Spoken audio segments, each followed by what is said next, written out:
Tonight's program is going to be super heavy on data. You've been warned in advance, but it will be necessary. And this is going to update a lot of things that you've seen from us here over the past couple of years. As you all know, I am the data guy in this regard because I put things in their proper context. And the context that I would like to discuss here tonight is going to be talking about a simple concept here about when you talk about the boss babes and whatnot. You live in a day and age in a society that has promoted this idea and this label. Probably the biggest, most abused thing out there, because this is the ultimate symbol of the delusion of grandeur. You're a boss babe, but nobody's ever asked the question, how much money does a boss babe make? Is a term that gets tossed around, thrown around. How much money does a bougie boo make? These are words and terms that get tossed around freely, flagrantly, recklessly, with no real context given to it. And I just thought it would be nice for us to go ahead and discuss that, because if you're going to attempt to belittle, diminish, demean, impugn the character of, or condescend to men, then we need to have some firm metrics. Do you all realize that when it comes to constituting a man's value, the metrics are really rather firm? It's actually not up for a bunch of debate. A guy, as long as he's making over six figures, is generally considered to be at least in the ballpark of where he needs to be. But we don't ask the same questions and we don't say the same things where the women are concerned.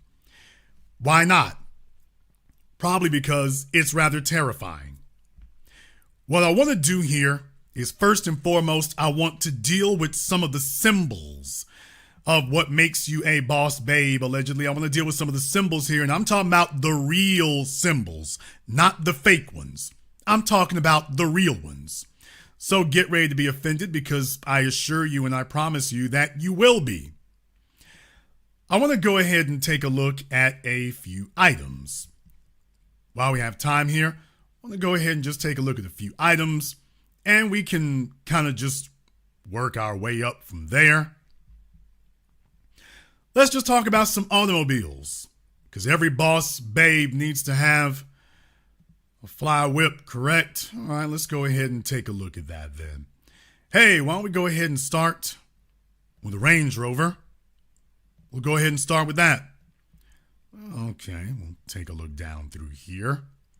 For Auto Trader, let's hear it for the Cox Automotive people. And let's see, now they're starting here. Follow me now. Looks like they're starting here at around $108,000 and then very quickly start moving up from there. It's like a speedometer. Starts going up very quickly from there. But yeah, you can pick one up here starting at 108. Oh, wait a minute. There's a problem. You see that price? It's got four little devastating letters right below it. MSRP. In other words, what you see here is not actually the price. This is not actually the price. The price is far different. Before the pandemic, when you saw MSRP, that was an indicator that the price would be below MSRP. Now, since the pandemic, MSRP is just letting you know, well, this is what the manufacturer says, but it will be considerably more than this when we get done with you. So, there goes your Range Rover. Don't worry, we'll come back to that. All right, let's take a look at the Maybach GLS. Let's hear it for Alabama. For those of you who haven't been by the plant. All right, here. Well, what are you looking at here? 169,000, 171,000, 172,000, 174,000. Wow, you were doing a whole lot better back over there with that Range Rover when you think about it. That's your Maybach GLS. You know, it's got the little bouncy suspension on it built in, just in case nobody saw it. But yeah, you were doing real good with the Range Rover. You come up in this neck of the woods, you better have brought your parachute, because you're going to be sky high. All right, let's move on over here. Oh boy, Bentley Bentayga. if your Audi Q7 isn't gussied up enough for you, we can go ahead and slide you into one of these. Oh boy. 210,000, 213,000, 217,000. That jumped quick. 213 to 217. Yeah, here we go. 221. Yeah, straight into the stratosphere. Straight into the stratosphere. Now, this is a little bit unfair. Because if we're talking about your boss babes out there, if we're talking about them, a little bit unfair because every time you turn around, you see your boss babes standing in front of a G-Wagon. Let's hear it for the Geländewagen. So, you know what? It's not fair to keep bringing up some of these others, I suppose. Too much reality. Let's go ahead and take a look at the G-Wagon.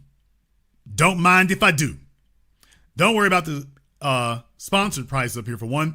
Let's start here. What do you know? 141,000. Right here. What do you know? Call the dealer. We ain't gonna post the price online. What do you know? It jumped from 141 to 151 to 154 to 155 to 157.58. And we can just keep going. These are not the G63s. These are not the AMG version. This is the base G550. Just to get a G550. Now, here's where I got to shine the light of day on all of your would-be boss babes. Got to shine the light of day here because it wouldn't be fair if we didn't articulate exactly where a lot of this false flagging is coming in from. So it wouldn't be fair if I didn't do that. You see, the problem with all of these prices is that what you see is MSRP. But all of these vehicles, ALL, all of them, every single one that I showed you, including the Range Rover, they all now come with a dealer markup. The dealer markup can be anywhere from $10,000 to $100,000. It depends on the vehicle. Now, right now, I'm getting phone calls from the Mercedes dealerships. I'm getting phone calls from the Range Rover dealerships. And right now, for the Range Rovers, the markup is anywhere from $10,000 to $30,000. And for the G-Wagon, the markup is anywhere from for the G550, the markup is anywhere from $25,000 to $50,000. So none, not a single one, none of these prices that you see on Auto Trader or any of the other websites for the MSRP, none, not a single one of these is the actual out the door price. Every single one of these is simply the base price, the MSRP. Every Mercedes dealership in America, every single one is charging a multi-$1,000 markup on every single one of these. Every single one. There isn't a one that doesn't have at least $20,000, $40,000, $50,000 markup on it beyond the MSRP that you see listed. And it just imposes a question. How much money you got to make to be a boss babe? If you're going to claim a boss babe title and demand that men adhere to it, you know what? I'm perfectly fine with that. But I am asking one question. What does it take? What does it require in order to be a boss babe? By the way, what does it require? What do you need to have? How much money do you need to make so that you earn that title? Asking for a friend. How much do you actually need to make? Because there are a lot of chicks, some of them even in this chat room watching this program, they will claim that they are. They'll claim they are, and yet ain't none of them coming anywhere close to this. None of them are coming anywhere even in the zip code of any of this. Something weird happened during the pandemic. Something really weird happened. What happened during the pandemic is there were a whole bunch of folks who apparently found some ways to hustle money at home. And a bunch of folks were playing cryptocurrency, the stock market, or anything else. Most of them lost their asses, but some of them did not. And it led to something a little bit different, a buying spree. Well, I'm here to tell you that most of those people, practically all of them, they were buying at the top of the market, and then the market flipped, and now the prices have gone down, and most of them have found themselves hideously overpriced and underwater, because if you pay these dealerships that $20,000, $40,000, $50,000 markup, just understand that the $150,000 price tag is already way more than the car is actually supposed to be priced at. And if you if you dunk on another $50,000, you're paying $200,000 for a G-Wagon that should be costing somewhere in the neighborhood of $130,000, which is where the prices should actually be. In other words, it will be years and years before you ever get away from that. I want to show you one more devastating thing right here. Of all the numbers on your screen right now, listen up, boss babes. Of all the numbers on your screen right now, I want you all to know the most devastating number on this screen right now. The most devastating number isn't the 59,000. It isn't the 168,000. It's this number right here. That one right there. What you're seeing, I've done a list showing all the G-Wagons from 2015 to current that are available for sale on AutoTrader. This is the number of G-Wagons from the model year 2015 to the current year, 2023. There are over 2,000 of them available for sale. Over 2,000 available for sale just from 2015. Over 2,000 available for sale. And you got to ask yourselves a question. How much does a boss babe make? Does she make enough to be able to handle that? I wonder. Does she make enough to be able to handle that? While we're talking about it. Because I have yet to see any of these chicks running around who got something like that, by the way. I have yet to see it. The situation actually gets markedly worse. If you really want to know, the situation actually gets markedly worse. If you keep going back, you start finding that there's more of them listed. The further back you go. I just want you to keep your eyes on 2015 to current so that you can start asking a few questions that maybe somebody should have asked a long time ago, but you can start asking a few questions. If you want to go and venture to get one, this is an educational treatment tonight, folks. If you want to go venture to go get one, well, you take a look here. Most of these, though not all of them, don't come with that markup because they're not new. But a 2015, you can pick one up for $59,000. 2016, 2015, 2016, you can pick one up for around $59,000, $60,000. Some of the ladies might want to think that over the next time they want to do some real false flexing. If nobody knows that they changed the headlights and changed the taillights and changed the curvature of the C-pillar, if nobody knows that they've done that, ladies, you might be able to, for the same overprice that you paid for that Mercedes E-Class, for the same over-exaggerated price that you paid for that Mercedes E-Class, you can pick up an 8-year-old G-Wagon. And most people will not be able to tell the difference. Now, you will be able to tell the difference when it's time to take it in for maintenance. Now, you will be able to tell the difference then. You will be able to tell the difference when it's time to take it in for the brakes or for the suspension. You will be able to tell the difference then. But as far as the exterior, most of the general public will not be able to tell the difference. Thought I would just point that out.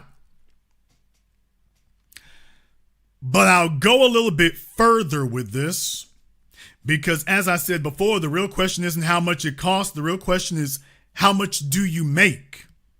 Do you actually make enough to be able to come around this part of town? Do you actually even make that? Because if you don't, that's going to be a heck of a spot to be in. So let's go ahead and investigate that.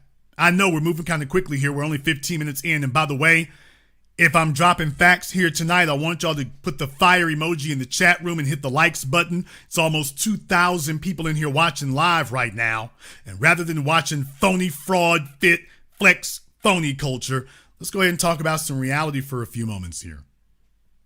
This is a public service announcement. Let's go ahead and talk about some reality. What I want to do is I want to show this to you. This is a car affordability calculator from U.S. News and World Report.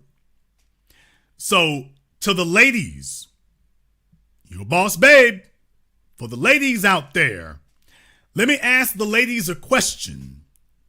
Ladies, just post in the chat room, ladies only, not the fellas who are trying to get their sex change operation, not the fellas, the biological males who identify as female.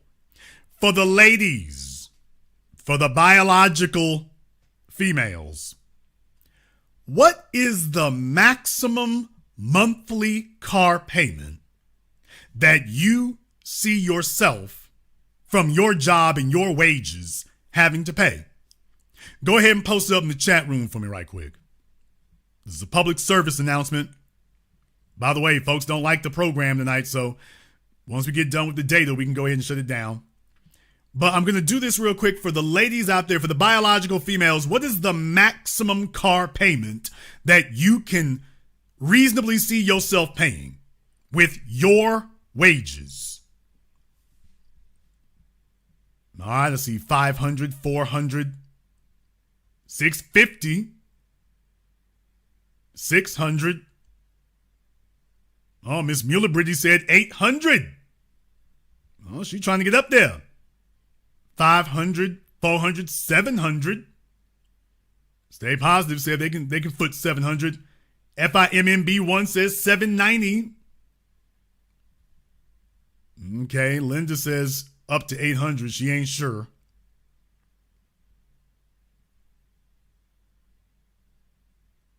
She's not sure. So anywhere from $400 to $800. Anywhere from $400 to $800. Glad to hear that. All right, ladies, let's just go ahead and see if we can log those numbers in and see where those numbers really drop you off at. Now, let's just say, now that we've got a baseline, so the numbers here, we're going to go from $400 to $800. Okay, fine. Payments of $400 to $800. Now, let me ask you, ladies, what type of down payment, what is the maximum down payment that you are willing to put on your dream car? With your wages, not somebody else's, not with your dream wages. Ladies, with your current wages, what is the maximum down payment that you are willing to put on your dream car? Okay.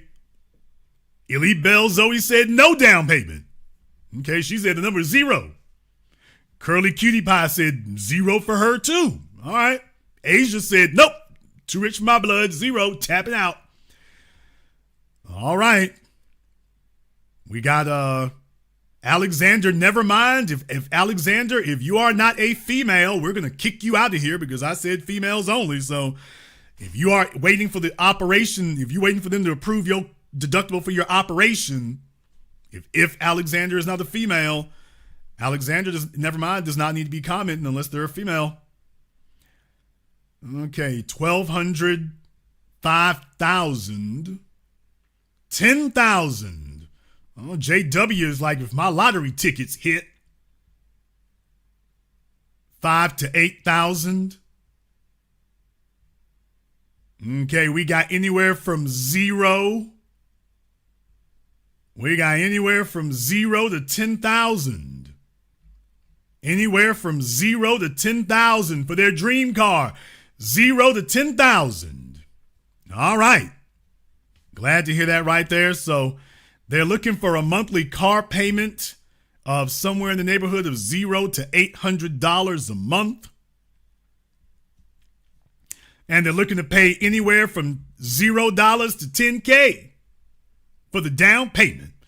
All right, we're cooking with gas. You know what, ladies? I'm going to do you all a solid. I'm going to do you a solid before this exercise is over. All right, let's just go ahead and drop a $2,000 down payment. Let's just say the sales tax is 5%. Let's just say the interest rate is 5%. And let's just say that we're going to give you a 60-month term. Can you dig it? Going to give you a 5-year term. And here's how much vehicle you can afford. If you want to have a monthly payment of $400 and a down payment of $2,000, this is how much vehicle you can afford. That's it right there. $22,000. You know what? I'll do you all a solid. I'll let your sisters chip in something with you. We're going to throw $5,000 on that. And you got a little bit of that little bonus money. You worked a little overtime. We're going to get you some bonus money. All right. We're going to let you get a $500 a month payment because you're feeling a little adventurous. We're going to give you a $5,000 down payment. All right. Certainly this will get us over $30,000. Oh, not even quite. Not quite. Even doubling the down payment and even increasing your monthly payment by $100, you still can't get over $30,000.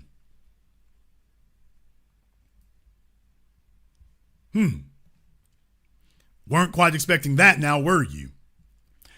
All right. Why don't we go ahead and step it up here? Because remember, y'all, you can't get it no other way. Scared money don't make money. Scared money don't make money. Scared money don't make money. Come on now. We trying to get this $60,000 G-Wagon. She said, look here, I'm throwing caution to the wind. YOLO, you only live once. Or yo-ho, you only ho once. All right, fine. You know what? She's going to borrow some money. She's going to foregone that Gucci bag she was going to get this year. We're going to drop 10 G's. Oh, hell. Even if you put $10,000 down, if your monthly payment is $500, we're still not able. We still can only afford $34,000. That was with $10,000 in here. Well, Jason, can we do something about the monthly payment? For sure. Let's go ahead and give you $600 a month. Still not working. Didn't even cross $40,000 yet. How are we ever going to get our used G-Wagon? Maybe we need to bump these numbers up a bit more.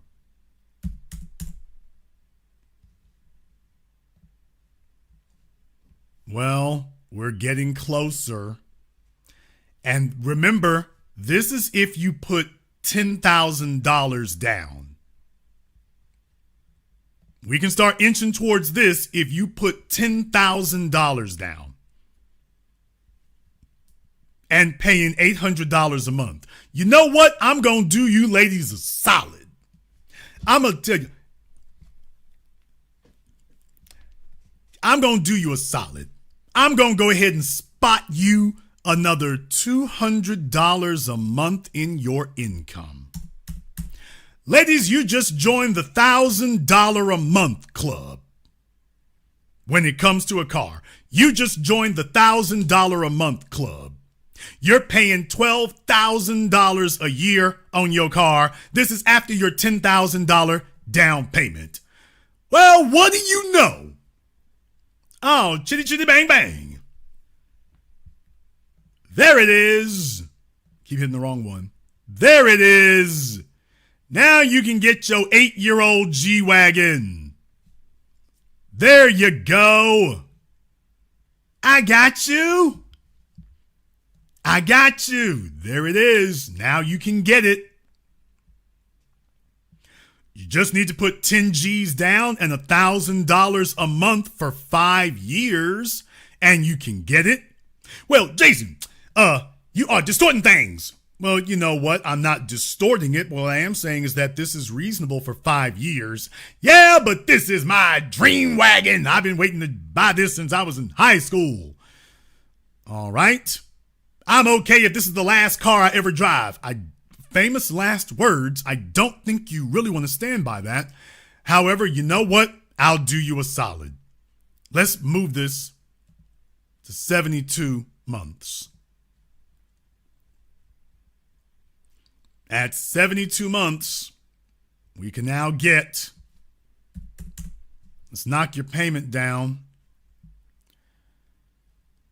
You knock that payment down too damn much, it ain't gonna work.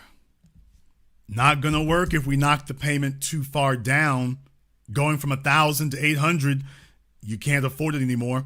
Oh, if you'll put $15,000 down, you can make it. Let's go ahead and try to tighten that up a little bit more.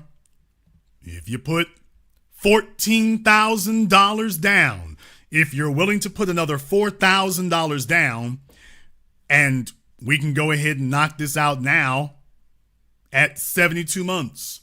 Let's get you to 6 years.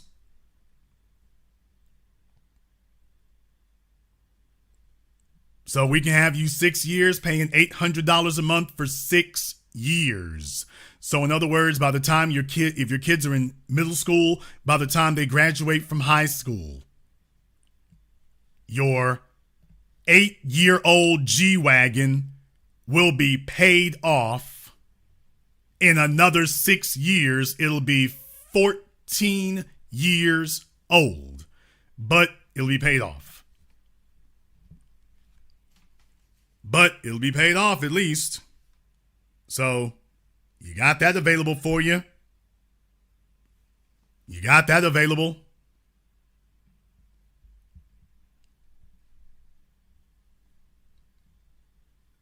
For a car that's already 8 years old. That dream car is looking a little bit different. And by the way, you can transfer these prices to any of these others. Don't even think about a Bentley. Yes, if you try to finance a car today, that's what you're looking at is around 5% interest. Yes, you are. Even if you have excellent credit. Some of you might have a credit union that might shave that by a point, but right now you're looking at about 5% interest. Now, you don't even want to know what a tune-up is. First of all, they don't do tune-ups on modern vehicles, so that's not, but changing the spark plugs, that'll be hundreds of dollars. Hell, an oil change is a couple $100. But I just want you all to see this right here, that this is what you have to pay if you're going to get a used one. And let's just say it's in tip-top condition and doesn't have a bunch of mechanical issues. Congratulations. Because if you attempt to come on this side of the yard, if you attempt to jump on this side of the fence, if you want to sit up here and get the full treatment because you understand that people can take a look at the headlights and see that the LED running lamps are now built into the circle of the headlights. It doesn't have that little LED bar below the headlights. So you know that there are certain folks out there who can spot the difference between whether or not you got a well-used one or whether or not you have the actual current generation. If you're really trying to keep up with the Joneses, 150 G's. I wonder how much that will be. Let's go ahead and back this back down again. You know what? I'm going to be generous. There was a reason why I chose this particular calculator. I chose this particular calculator because most of the calculators out there, most of the car affordability calculators out there don't go past 72 months. U.S. News was one of the few that would actually go up to 96 months. And yes, there are loans out there right now that are 120 months, 10 years. U.S. News is one of the few calculators that will actually go up to 96 months. You know what, folks? I'm going to do you a solid. Let's go ahead and just put it at that. Let's just go ahead and crank up the volume all the way if you want us to. We'll crank up the volume all the way. We'll crank it up all the way. Let's go ahead and take it up to 8 years that you'll pay on the car for 8 years. How much car can you afford?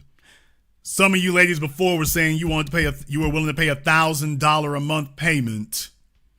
Yeah, you're barely halfway at the cost for $1,000 a month. Let's go ahead and bump that up a little bit more.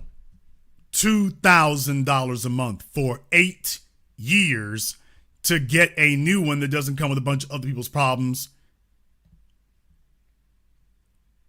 Now you can make it. If you're willing to pay for 8 years, $2,000 a month for 8 years. Your kids will go from 5th grade to college by the time you've paid this car off. 5th grade to college. How much you got to make to be able to afford a $2,000 a month payment so that you can go to Miami in proper style? Ladies, how much does a boss babe need to make to afford this invoice? How much you got to make for that? Some of y'all are some smart chicks in here. Ladies, tell me, how much monthly income would you need to make to be able to afford this $2,000 a month payment? How much? I'm talking about also in accordance with your other expenses. If you're paying $2,000 a month for the car, how much does your yearly income need to be?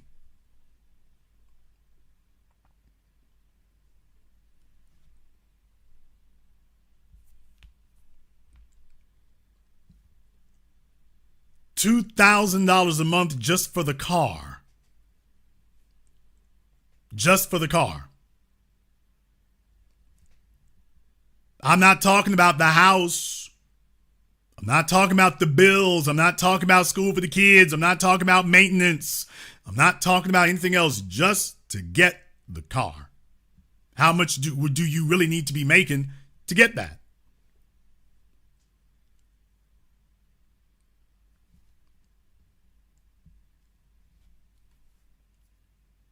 Some of them in here are saying 100,000. Some of them are saying 200,000. Some of them are saying 300,000.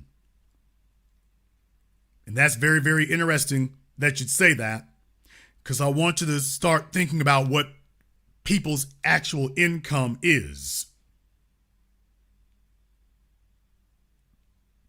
I want you to start thinking about what people's actual income is.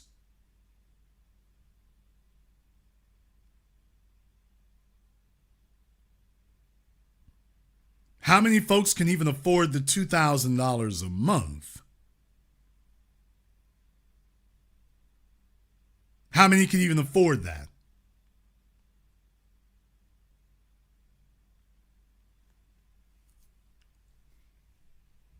To give you all a heads up on that, you would need to be making at least around $250,000. Otherwise, you are too damn vulnerable. But that's just to afford that one car. Just that one. And this is at a rate of 8 years. You want to see something that'll really blow your damn mind? Let's go ahead and take this down a little bit more, back to 5 years. You can't afford it. If you want a monthly payment of $2,000, you can't afford it. $2,500, you still can't afford it.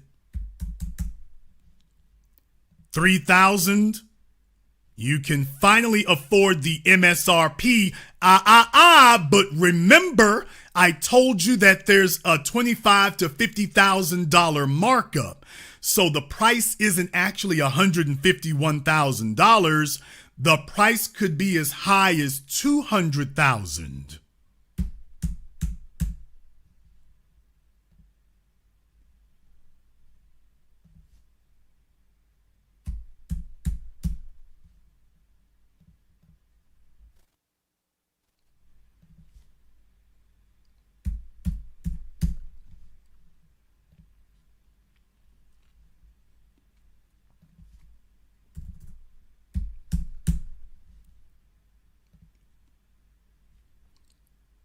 Tricky in there.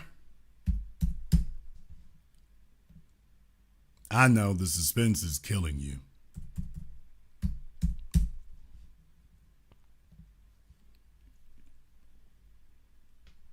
$3,700 a month over the course of 5 years. If you want to keep that note to within 5 years, because by the way, have you considered how old your vehicle will be after 8 years? Your vehicle will be completely out of warranty. First of all, if you pay on a car for 8 years, remember the vehicle is going to be completely out of warranty. It'll have been out of warranty for several years. So you're paying $3,700 a month for a car that is still out of warranty. Out of warranty, but you're paying $3,700 a month. Now, let's go ahead and try this a different way. Let's go ahead and get this payment back to $2,000 a month for you folks who say, well, you know what? One of these days, my psychology degree will pay me $200,000, $250,000. I'll find somebody who'll sit up here and foot me the money for it here. You know what? Okay, I'll give you that $2,000 a month over the course of 5 years. You can only afford $114,000. How much does your down payment need to be? $50,000?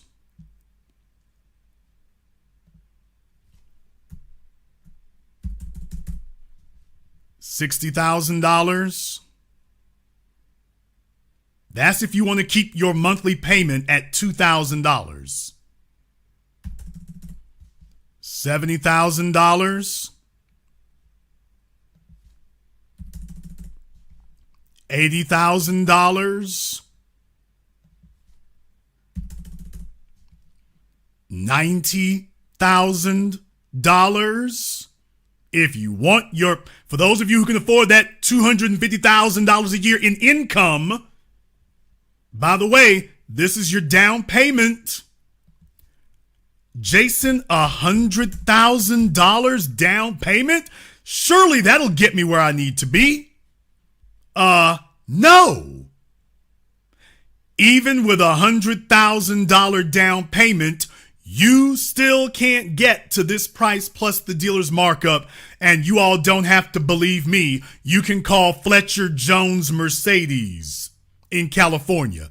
Don't believe me. I'm not going to tell you who my rep is, but you can call Fletcher Jones Mercedes in California, and they will verify every single syllable that I'm telling you right now.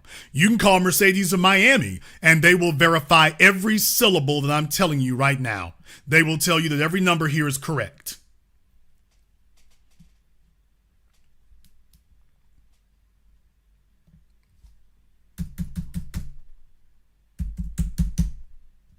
$110,000?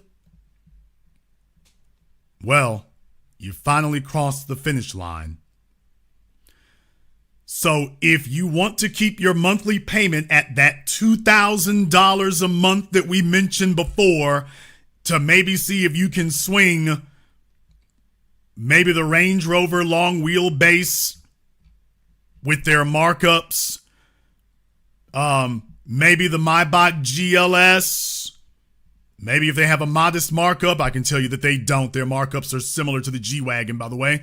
But let's just say you get lucky and they top out at $200,000. Your G-Wagon is your dream car. If it tops out at $200,000, this is what you're looking at. Even if I spot you $80,000 and just say, Jason, can you bring that down to $175,000? Yeah, if you can drop $80,000 down and $2,000 a month, we can make that We can make that pop for you.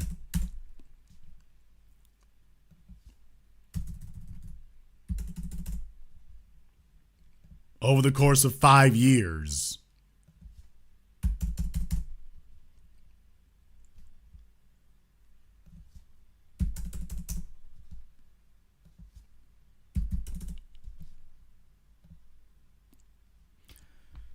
We can get you up to 25. If you can pay up to $2,500 a month, you can almost afford the $175,000. Almost.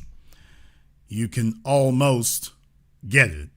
$2,600 will get you over the finish line, but you know what? I'll be generous. $2,550. You can pick up one of these $175. Let's just say they let you have the Maybach here without the huge markup for $175,000. This is how much you got to put down. This is how much you have to pay down, and this is how much it costs you a month. $2,500 a month and $50,000 down. How much money do you need to be making to afford a $2,500 a month payment? I'm not counting any of your other monthly expenses. Just that $2,500 a month that you have to pay every single month on your dream car. How much money do you need to be making to be able to reasonably be able to afford it? I'm not playing with your interest rates. I'm not playing with the sales tax. I'm just saying, even if you had it, this is what you have to do. I'm asking a question. How much does it cost to be a boss babe? How much does a boss babe need to make? How much? Since we're looking at the numbers here, how much actually does she need to make if she's going to have true boss babe status? Not fake boss babe status, not that fake Facebook garbage y'all keep doing. Showing off things you don't own or can't afford. I'm not talking about standing in front of that car at the mall. I'm talking about, if you're going to live this real life and you got to have this real thing, this is what it looks like. It looks like this. It looks like this. And by the way, this is only if we get the numbers here. Once again, remember what I told you before. If we stretch the numbers out, then technically speaking, you can afford more car if we stretch the numbers out to almost a decade. Your car will have been out of warranty for 4 or 5 years by the time you get done paying it off. Half of the life of the loan will be outside of warranty.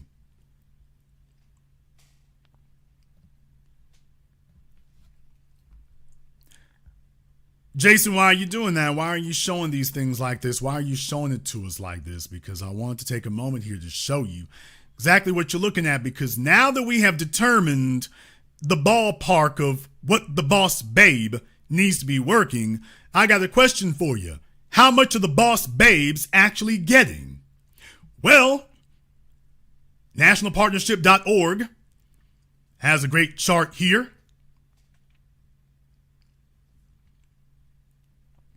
The wage gap, and there's not really a wage gap, with the largest number of black women in the states with the largest number of black women working full-time year-round. Take a look, y'all. Texas, Houston, Dallas, stand up. Median wages for black women, $40,000 in Texas. In Georgia, median wages for black women, $37,000. New York, $46,000. Florida, $33,000. North Carolina, $34,000. Maryland, $52,000. California, $50,000. $50,000. That's $1,000 a week. But Maryland and California, $1,000 a week, $52,000. That's $1,000 a week. If you're making $1,000 a week in California, you make around $50,000 a year, and you ain't even close. You're not even on the same continent that you need to be on. Where my boss babes at? Virginia, $40,000. Illinois, Chicago, stand up, $41,000. Louisiana, my home state, $30,000. South Carolina, $30,000. Ohio, 35. Pennsylvania, Philadelphia, stand up, 38,000. Dirty Jersey, 46,000. Alabama, 31,000. Tennessee, Memphis, stand up, 35,000. We can go down the list here. It doesn't get it a whole lot better if you do. DC, 54,000. I want to show you all that. I want to show all of you that. And then I want to show you something else. Now, it's been a while since I did this. If you saw my program about You'll Work Until You Die, I went over all these numbers previously. If you take a look at that, and I wanted to go ahead and have a moment here to take a look at another couple of things. Do you all remember this chart? You remember this chart? Because Jason Black brings the information and analysis and the hardcore data and numbers that you cannot refute, because I know my sources. These are the numbers from the Social Security Administration with the separate tranches by their ages. You see, for women in America, for white women between the ages of 20 and 29 is $26,000 a year. For black women, it's $20,000 a year. For Hispanics, 22, and for Asian females, 29. Then you get into your prime working years between the ages of 30 and 39. White women, 41,000. Black women, 31,000. Hispanic women, 31,000. Asian women, 51,000. Shout out Kamala Harris.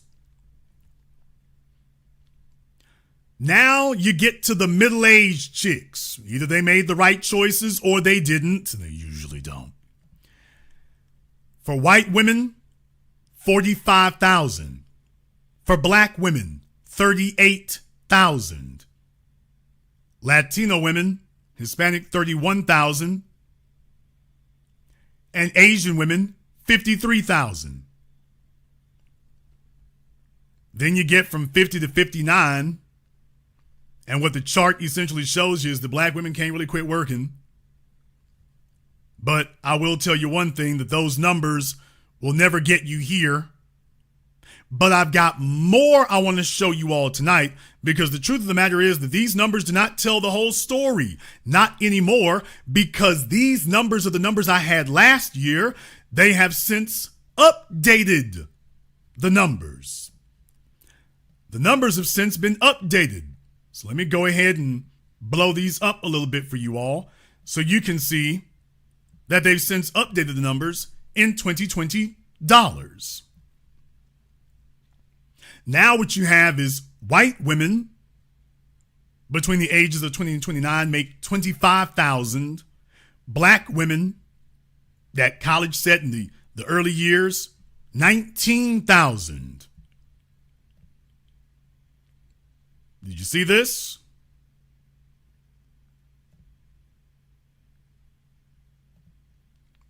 Did you see how those numbers change? Let me go ahead and blow this up again for you here. This was the first one here.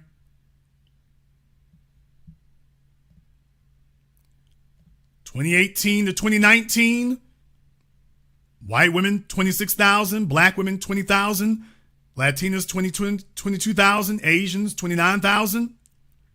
You take a look at these numbers now. White women are at 25, black women are at 19,000. Hispanics are at 20,000, down from 22. Asian women are at 31,000, up from 29, between the ages of 20 and 29. Prime working years, now that your degree is supposed to be working for you between the ages of 30 and 39. Oh, G-Wagon, here I come. Wait. Not so fast. White women make 44,000. Black women make 31,000. Essentially frozen for black women. Hispanics make 30,000. Asians make 58,000. Asian women, 58,000. Between the ages of 40 and 49, you're hitting the home stretch. White women peak, 47,000. Black women, 38,000. Hispanic women, 30,000. Asian women, 50,000. You can compare those numbers Black women were making 38. They were making 38.93. Now it's 38,700. White women were making 45. Now they're making 47. Asians were making 53. Now they're making 50. So I want to show you all that my numbers have been updated. These are the numbers and they've been updated. And what I'm telling you is that when you take a look at real median income for women today, I'm just asking a simple question. How much money does a boss babe gotta make? How much do you have to make to be a boss babe? Because you see, I'm pointing out one thing for you right here. It's real easy to sit up on Facebook or Instagram and talk about the life you gonna have. It's real easy to daydream about that, but do you know what the hell is hard? What's hard is to be a man who's got to get out here and actually make this dream into a reality. That's what's hard. What's hard is to be a man who's got to actually get out here and figure out how in the hip hop holy hell he's going to turn this into a real number. A real number that doesn't financially destroy him. A real number that doesn't have him, all of his finances handcuffed to a car. Because he's dropping $30,000 a year on transportation. $30,000. Right after he finished sitting up here dropping $50,000 for the down payment. Folks, do you know how long you got to work to save up $50,000 cash? See, this is how poor people remain poor, because they take the entirety of their savings and put it into one disposable consumer good. Folks, do you know how long you got to work to save up $50,000? Let me give you an idea right here. Some jackasses are sitting up here saying, well, you know what? Jason don't know nothing right there. Go ahead and tell me, ghetto baboon, what do I need to know here? You always name calling. You don't understand. See, if I was making $150,000 a year, well, I would just save 1/3 of my income. Bad guess, dumbass. What do you mean? Because you're going to pay out 25 to 30% of your income in taxes. You see, if you're one of those women who's working at one of these jobs that pays you $38,000 a year, you getting all kinds of tax breaks, earned income tax credit. You're getting all kinds of that. You're not paying the actual tax rate that you would if you were making enough money to actually afford these things. If you were making $150,000 a year, you gonna be paying 25 to 30% in taxes. And that's being generous. So you don't actually know, you don't get to take home $150,000. If you're making $200,000 a year, if you don't own a business, and even if you do, most of that's going to go out in expenses, you make $200,000 a year. If you make that in just income, you are in the top tax bracket. You're what Barack Obama called the rich. God help you if you got a house note. No, just to buy the damn car. And you're going to pay 25 to 1/3 of your income in taxes.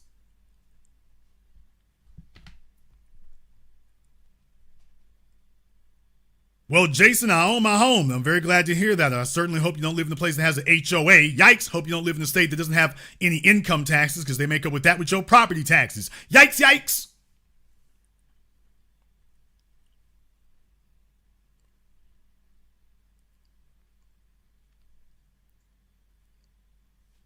I want to run over these numbers with you here real quick so you understand that, by the way, even if you did make what you consider to be a high income at that point right there, it's not going to go as far as you tell yourself it will.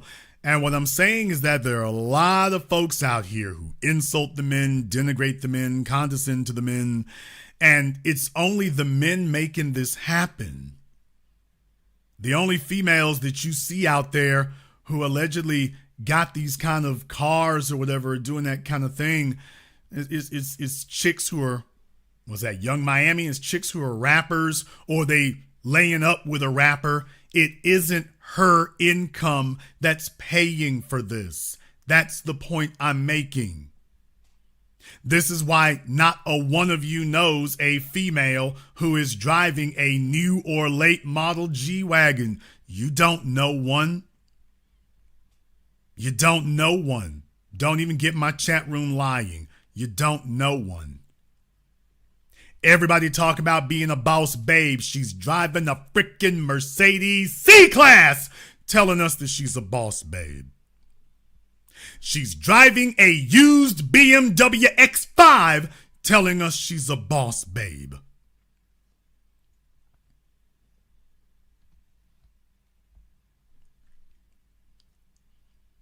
How many of you know a female who is driving a new or with 24-month-old G-Wagon?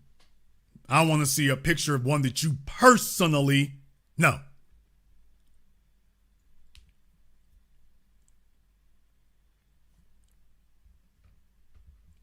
Elite Bell, unless we can talk to your stylist, I don't know. Well, you might think it's new. I'd like to see a picture of it. I have a sneaking suspicion it might not remain new for very long once we actually get a picture of it. I got a sneaking suspicion it's not going to be new for very long. I just have a sneaking suspicion that once we actually take a look at if we actually get a picture of your stylish G-Wagon, that all of a sudden it won't be new anymore. I just got a sneaking suspicion about that. I could be mistaken, but I have a sneaking suspicion. And if she's married, that answers a lot. But here's the real problem. What the hell is a stylist doing driving a G-Wagon? You should be putting that money into the business, but okay. Ladies, what does it cost to make your dreams come true? What does it actually cost? Not what you fantasize, not what you hope, not what you wish, not what you dream. What does it actually take to get out here, sweat it out, and get it from the mud and actually make this thing a reality? Most of you ladies have been to Miami. Most of you. Most of you have been to Miami. Now, I'm just telling you right now, if you go down there on Ocean or whatever, everybody wants to be driving something that's fit for the city. Everybody wants to be driving something like that. You don't really feel right if you're not. They want to be driving something that's fit for the city. They want to be driving something on a Friday night in Miami. They want to be driving something that fits the city. And I'm asking you, what will it actually take to actually get to this level?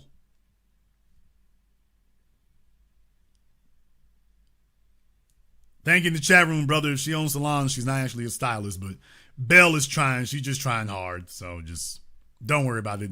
There's always one. There's always one. So it is what it is. Them Range Rovers are looking downright wonderful now. Because the ones you actually want there, by the way, I want to just put that in its proper context. And here's the other issue. Do you go and park a $175,000 car in front of a $300,000 house? Do you go and park a $270,000 car in front of a $400,000 house? So you recognize that even if we cross this particular Rubicon, we've actually jumped off into a different issue now. Do you go and park a Bentley in front of a $300,000 house, which is that's not even the median home price in America right now? It's over $300,000. Do you go park a $270,000 car, $210,000, $250,000 in front of a $300,000 home?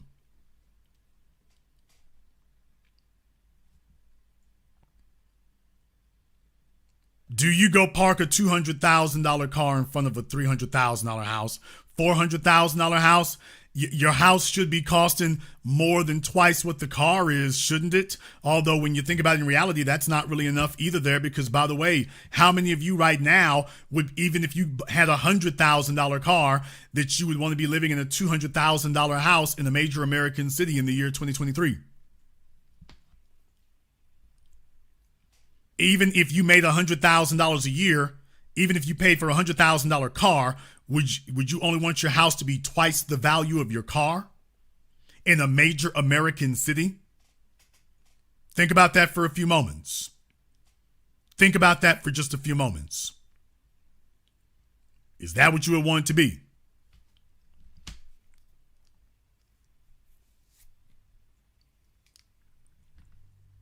I'm asking some disturbing questions tonight about how much does a boss babe make? How much does a boss babe make? Now, you know, from time to time, I will get somebody who calls me up.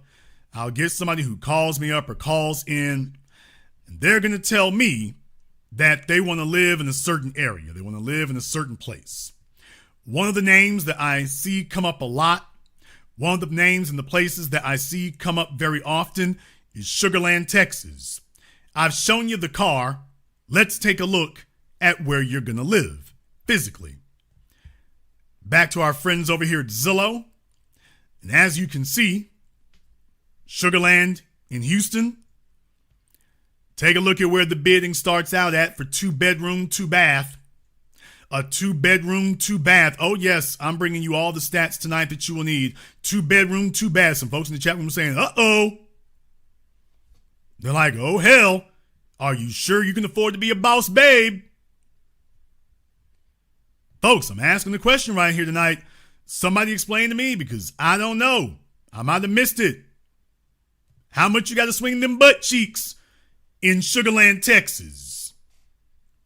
How much you got to do in Sugarland, Texas? Y'all tell me, how much do you have to do in Sugarland, Texas? I'm asking for a friend. To the ladies out there, the boss babes in Sugarland, I'm just trying to figure out what they doing. Because we heard on the news about some of them OnlyFans models in Sugarland, Texas. Well, Sugarland, Texas says $875, and that's just one. After that, it's $1,000 a month. After that, it's $1,000 a month. And this ain't even in a swanky complex, by the way. This isn't even in a swanky place. $1,000 a month. $1,000 a month at the Verano. Folks who live there would have to tell me whether this is one of your posh areas, but $1,000 a month for 2-bedroom, 2-bath. $1,000 a month at the La Cordoba Apartments. $1,000 a month at Sedonia Square. They seem to have quite a few listings at this Sedonia Square, so I don't know if this is a new complex or what. But somebody tell me 17 in Sedonia Square, 11715 South Glen Drive. Somebody tell me what that looks like if you live out there. 864 square feet. 800 square feet is $1,000 a month. 2-bedroom, 2-bath. 800 square feet. 900 square feet, $1,000. 1,038. 1,038. 1,038. So they have some vacancy. Golden Bamboo Village. Is this for seniors? I don't know. It says senior, but all right. 1,039. 1,058. 1,064 at Villa del Paseo. I'm sorry, any place named Villa is the hood. Woodchase Apartments. Not so sure about that, but they got a pool. The Athena, 1,075. So you can get started there. 2-bedroom, 2-bath for $1,000 a month. $1,000 a month in Sugarland. 2 bedrooms, 2 baths. 2 bedrooms, 2 baths. $1,000 a month. And I'm asking myself,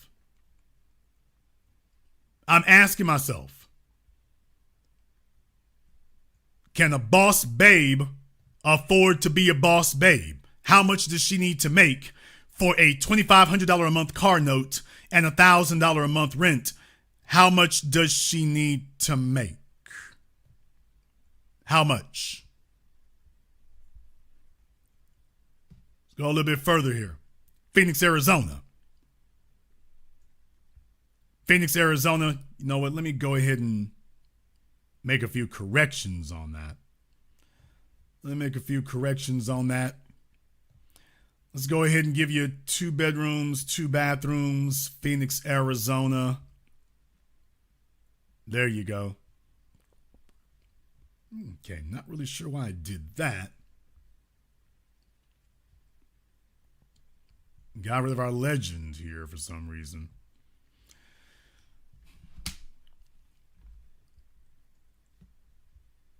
There is someone home. Knock it off.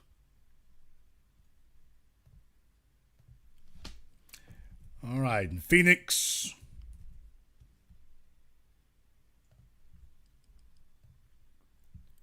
Two bedrooms, 2 baths.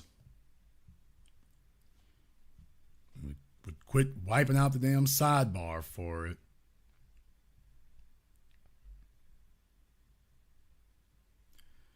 Two bedrooms, 2 baths in Phoenix. Let's go ahead and take you from the guttermost to the utmost. Okay, that is really weird. Every time I do that, it keeps removing the thing that shows all the listings on the side of it. Not sure why it keeps doing that. Starting out at $900 a month and then very quickly escalates after that to $1,500, $1,800. Doing the most. That's in Phoenix.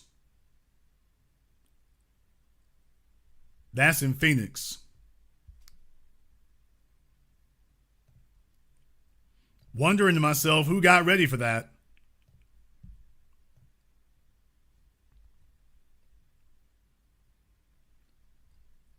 Okay, I think we finally got something here. This better be the right spot for that. There you go, in Phoenix. All right, I think we finally got them straightened out. Don't know why they're doing that there, but in the Phoenix area, this is what you're looking at in Phoenix.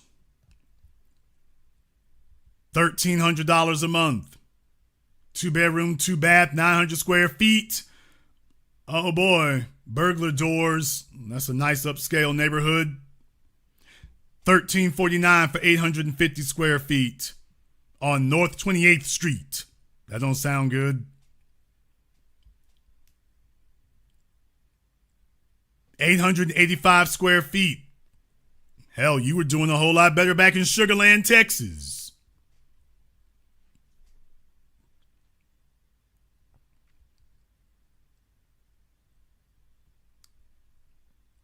I'm not sure if it's here on the business L Boogie. If it's here on the business, it's still there. You have to go find it.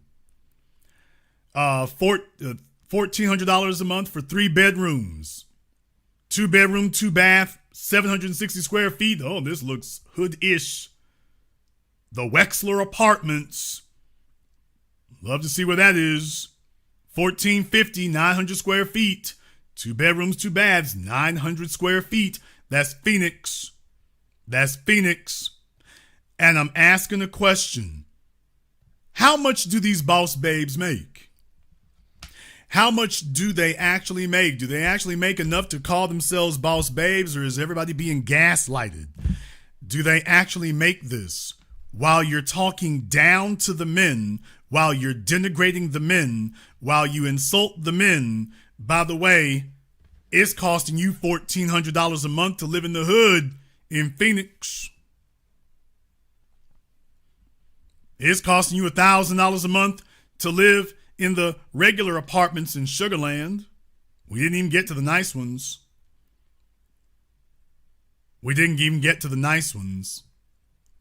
So I'm just asking that question tonight, which is why I'm going over all the relevant data. Because while other people are obfuscating, look it up. While other people are evading the actual numbers, I'm running headlong into them. I'm running headlong into them because when a man says that he's set, when a man says that he's the bag, when a man says that he got it, we put a numerical value on them. That's the point I'm making to you. When we talk about a man talking about he's set, he's built, he's ready, he's the man, we put a numerical value on that. You ask him, how much does he make? Where does he work? What does he drive? How much disposable cash does he have in the bank? We ask all kinds of questions. We ask all kinds of questions when it's a man. And what I'm saying is I am here to discuss anything you want to with all the boss babes. But we need to have an honest discussion. Can someone define for me tonight exactly what is the income bracket that qualifies you to be a boss babe? Because when we talk about high value men, or if we talk about peak value men, we got a numerical value on that. We got a numerical value. Kevin Samuels said that high value was $120,000 a year. Jason Black is telling you peak value is $500,000 and up. We got numbers. We got numbers that decide that. High value can purchase a Mercedes. Peak value can purchase a Bentley, can purchase a yacht, can purchase a plane. So I'm telling you all what the stratas here are. There's always been a distinction between being high value and peak value. There's not the same. High value isn't a line that just keeps going up. Once you reach a certain point, you got to be able to do all these things. And I'm asking a question here because I want to know what the numbers are behind it. I want to know what the math is behind it so that the next time you all start talking about having a degree and the next time you start talking about you make more money than black men, which is a vicious outright lie, please use Google. It is your friend. It is your ally. It will save you from embarrassment. If you're going to say those kind of things, I want us to have an honest conversation so that we can have a true appreciation for the men who are out here making things happen at the level that they're making them happen on, not at some distorted or corrupted lie that we've been talking about all this time. We need to talk about where it actually is. Who can actually do this? Who can actually achieve these numbers? That's the question that I'm asking. Who can actually achieve these numbers? Who can actually stop talking about it and actually live it? The reason why I'm saying this is because, ladies, can we go ahead and just get down to brass tacks right quick and get down to the nitty gritty, which is what I've been saying forever. I need the women today to stop lying to the men. There is a vicious lie that you all keep telling, and I need you to stop saying it because the fellas who are listening to me right now and the men who are listening to me right now, they know it. They know that it's a lie, and they just feel like they got to put up with it even though they know it's a lie. You all tell the men that you don't actually want it all, and that's a lie. Ladies, y'all need to be honest with the men and tell them, yes, it's true, damn it. Any other answer I gave you is a lie. Yes, it's true. I want it all. I want the top tier, the 1% of the house, the 1% of the car, the 1% of the handbag, the 1% of the clothes, the 1% of vacations and trips, and I want the 1% of man who's going to alleviate me of 99% of the financial burden of it. Yes, I want it all. I want a 1%er life. And I want a 1%er man who gonna give it to me on a silver damn platter. No, I am not gonna be happy with that BMW X5. No, actually, I won't. No, I won't be. No, I actually do want to get that G-Wagon. Oh, no, I'm not joking. I'm not playing. I'm serious. Ladies, can y'all admit tonight that that's what the damn truth is, that you really do mean that? Like when you all, you know what it is? It's like when men say to a female that they just joking when they flirt with her. It's like, oh, baby, you wearing the hell out that bikini back there, baby. It looks like you wearing SpaghettiOs. And you wait to see if she giggle. Girl, if you was my woman, I'd buy you 10 of those. And she say, you would? And you're like, really? Can I? I can.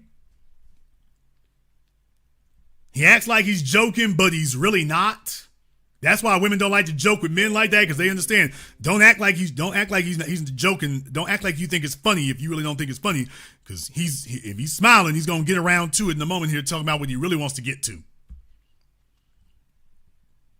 Ladies, it's the same thing with you all. When you all talk about these things, you ain't joking. When you tell a man, that's my dream car, fellas, she ain't joking. She's not kidding. She really does mean that. She really does mean that that's her dream car. She really does mean that she wants to do this. She really does mean that. She really wants to have that, and she really wants you to do it. Because I've shown you the math. I've shown you the math. Fellas, if it's up to her, if it comes down to her having to make this happen, it ain't never gonna occur. Never. Never.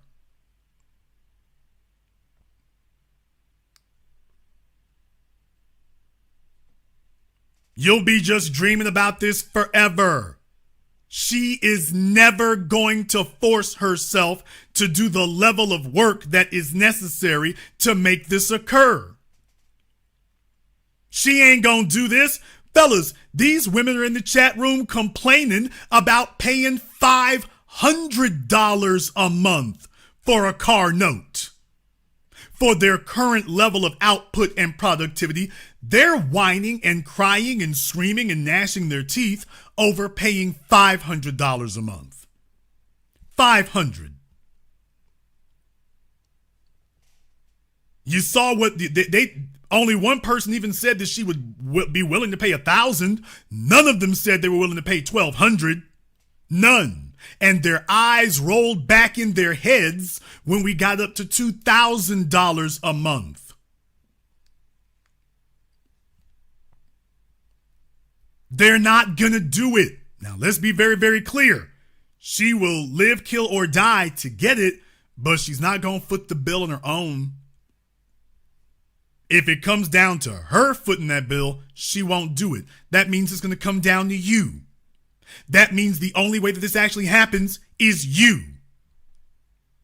If the man does it. And what I'm saying is, ladies, can you all be honest with the fellas right now in the chat room? Because I haven't seen any of the women being honest right now. I haven't heard them say anything.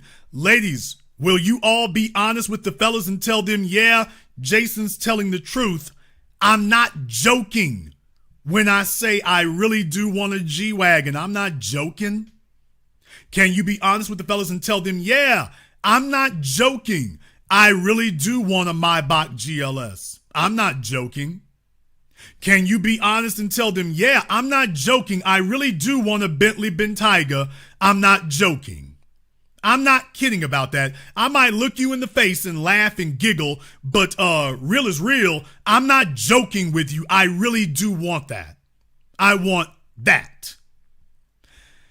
Ladies, all I'm saying is what y'all are doing in the chat room right now is villainous. It's very villainous. You don't see the women. I've only seen one or two of them talk about, yes, some of them talking about that would be nice. That would be good. I'd love to have that. They aren't saying, yes, you are correct, Jason. I really do mean it. I didn't say, do you really want it? I said, is it true that you really do mean it when you say that you're not joking? Yeah, I really do expect you to park a G-Wagon in this driveway. I really do expect it. Now, I'm not going to say it on a daily basis, because that'll be a point of contention, but I'm counting every day that it's not there.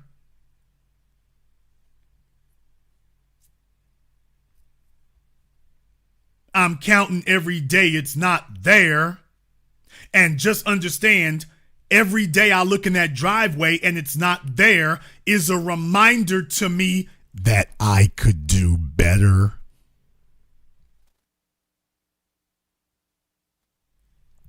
Let me explain to you where this valuation comes from, because most of you don't understand. The valuation does not come from the car manufacturer. It doesn't come from the man. It comes from the woman. It is the woman who says that she thinks she's worth this much. That's why she ain't gonna let it go.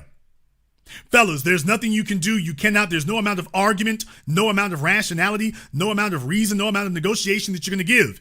If she takes a look at herself in the mirror, if she looks in the mirror at herself and she says to herself, I am worth that. If a woman looks in the mirror and says to herself, I'm worth $300,000. Fellas, you ain't gonna be able to argue her out of that. Now, just because nobody's paying it, that's a different matter. But I'm just telling you, if she's made it up in her head that that's what her value is, she's the one saying that's what her value is. And that's why, even if she tells you that she's okay with the level of productivity you're giving, if that woman has ever rested her butt cheeks in any one of these vehicles and she came to the conclusion, this is where I truly belong in life, she is never going to let that go.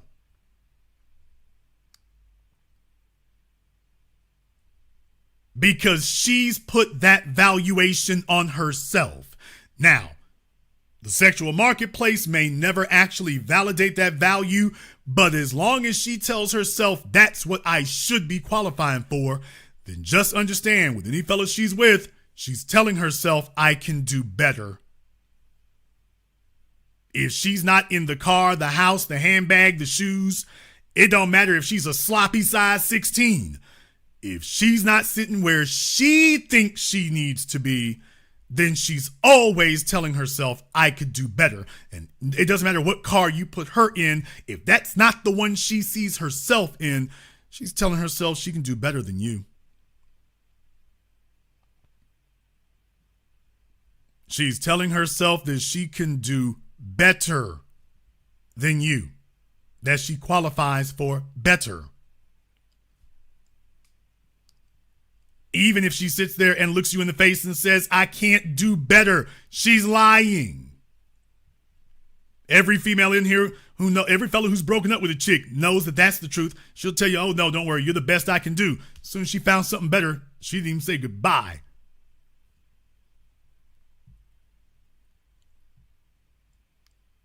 You don't get value for being sentimental. Fellas, you don't have intrinsic value and you don't get value for being sentimental. I understand that. Ladies, I am not arguing with the fact that you subscribe to the idea of boss babism. I'm not arguing with that fact. I'm not arguing with any of that. I'm just asking a simple question. If I am to honor your boss babe status, I just need to know one thing. How much does a boss babe make? What is a boss babe's income bracket? So that we have a common frame of reference for who and what you are. So that we don't have to argue over that. I just want to know, what is our common frame of reference? What does a boss babe make? Because if a man isn't the bag unless he can pay for a 6-figure car, then I'm like, well, shouldn't it be the same for the woman? If you're going to be boss babe, shouldn't it be that? Because I hear a whole bunch of smack talk online. I hear a whole lot of that. And so do all the men here. We hear a whole lot of smack talking. What we don't see are a bunch of pink slips, and what we don't see are a bunch of Mercedes grills. Not on no big SUV. That's the part we don't see. So I'd just like to know what it is. Ladies and gentlemen, you are welcome to give me a call. The telephone lines are now open. The number is 646-787-1933. That's 646-787-1933. Your personal access code to the program all your favorite YouTubers love to hate watch. Tonight's program has been one of those programs where I'll walk you through updating your information, updating your files, updating your data and analysis so that you have the real numbers and how these numbers really work now. So I wanted to take an opportunity to do that so that you see exactly what these cars are, what they actually cost. Some of your favorite YouTubers are lying asses too, by the way, with their 10-year-old McLarens and their 12-year-old Bentleys. Some of them are out here lying their asses off to you too, and if they can get away with it, they will. If they think you don't know any better, they will. If they think you don't know any better, they are willing to go ahead and try it. Just thought I'd point that out. If you want to join us on Zoom, I'll go ahead and pin the link to the top of the chat there. Also, I want to thank everyone who has contributed to support tonight's program on PayPal, CashApp, Super Chat, Venmo. Big shout out here to Natasha Davis. Thank you very much for your support. Black Warrior, sending foreign exchange. Poco Loco. Okay, don't put too many numbers anymore now. We don't want to cause a problem with that. Let's not put too many numbers. All right, let me go ahead and check out the phone lines. By the way, Zoom does get priority. Do remember Zoom does get priority. So if you want to speak to us here, if you want to get priority, you can on Zoom. Just remember on Zoom, you have to have your microphone and camera on. That's all that we ask. But on Zoom, you can get priority for that. So we got somebody on Zoom here. You're going to need to go ahead and turn your mic and everything on for us. Once you have that done, you'll be good. But you're going to need to turn everything on for us. By the way, let me go ahead and make sure now. Since they don't want to be on here, we got to make sure they're not coming back to disrupt what we're doing. Let me get caller from area code 253. You're on live with The Business. What's your name? Where you calling from? My name's Dixon, and I'm in Washington. All right, Vixen, where at in Washington? Oh, I'm sorry. I live in Puyallup, which is about an hour from Seattle. All right. Vixen from Tuwallop. She is appropriately named, I hope. And what's on your mind? Well, no, I watch her show every now and then. I don't watch it regularly. But in response to how much a boss babe makes or whatever they call themselves now, I'm thinking, obviously being a woman, and I'm an older woman. I'm a little bit older than a lot of these young ladies that you see and hear about. But boss babe to me, and I'm not a boss babe by any means. I'm a normal working class woman. I think that a lot of times when people hear boss babe, it's not about how much she makes. It's about what she can get a man to do for her. That makes her a boss babe. It's not so much that, oh yeah, I make $130,000 a year and I got 15 degrees and all that good stuff. She, to me, and I could be wrong, but the philosophy I'm getting from this era of these young people is you're a boss babe when you can find a man to do whatever it is you could do for him, for you. So if you got a $110,000 car, you're not paying for that car. He's helping you pay for it. If you live in an exclusive area, you're not paying for that. He's paying for that. So here's the problem. These young women, they try to get here's the problem with what you're saying, though. Okay, let's slow down. Here's the problem with what you're saying. Okay. The chicks who identify as, quote, boss babes, their whole thing is that they are a boss and that they are, quote, not dependent on a man. They, quote, make their own money. So that idea that they make their own money, that's the criterion that they say qualifies them as a, quote, boss babe. So no, they define being a boss babe as being independent from men. Mm-hmm. Well, that independence that these women try to portray is a fallacy. They're really not, obviously, as we all know. They're really not independent. They look independent. They sound independent, but they're not independent. What to me, and I could be wrong, I don't know everything, obviously.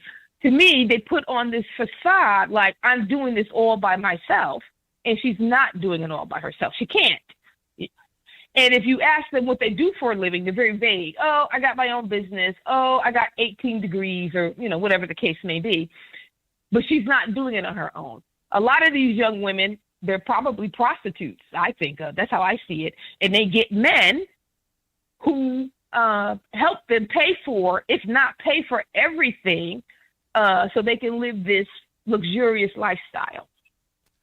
I submit to you.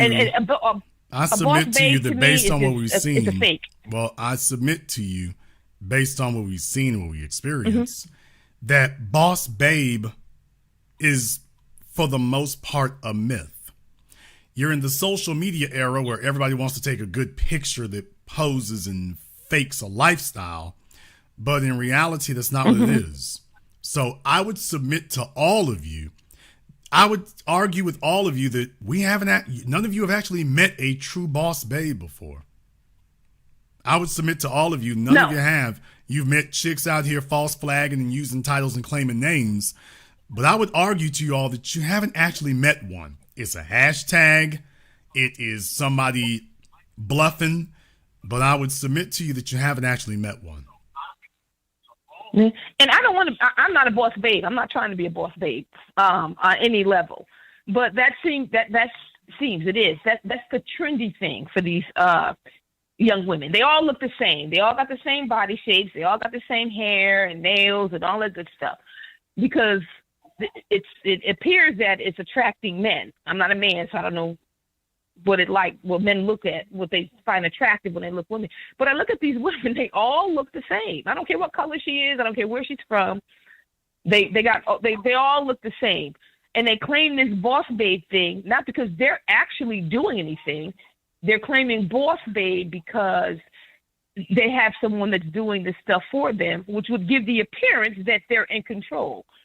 And they're not in control. I'm a older woman, I think differently from this new age, especially social media, new age social media thing and things that are coming up. It's all a fallacy. It's all a fake. It's all a lie. I will go further. I'll go further than this, okay? Because here's my thing. Okay. What folks will tell you is that in these relationship schemes, you should be peers. If you're going to claim that you're a boss babe, bougie babe, or anything else, then what you need to do is demonstrate some peerage. And what that means is that if your man is able to buy you a G-Wagon, shouldn't you be able to buy him a Maybach? Absolutely. Can you be a boss? Absolutely, I agree. Can you be a boss babe? Most women don't want to do that. Here's the point. Women want to be taken care of. Slow down. Can you be a boss babe if you cannot do for your man what he can do for you? You're not a boss babe. I argue that any of these folk who think they've met a boss babe in real life actually know it's not true. Because I have yet to meet a female who bought a Range Rover brand new that her man can drive. I have yet to see a female who's bought a G-Wagon that her man can drive. She bought one she can drive. I have yet to see one even as a company car. For what I define for the company car. The females don't even buy a company car for the man. Y'all have never seen it.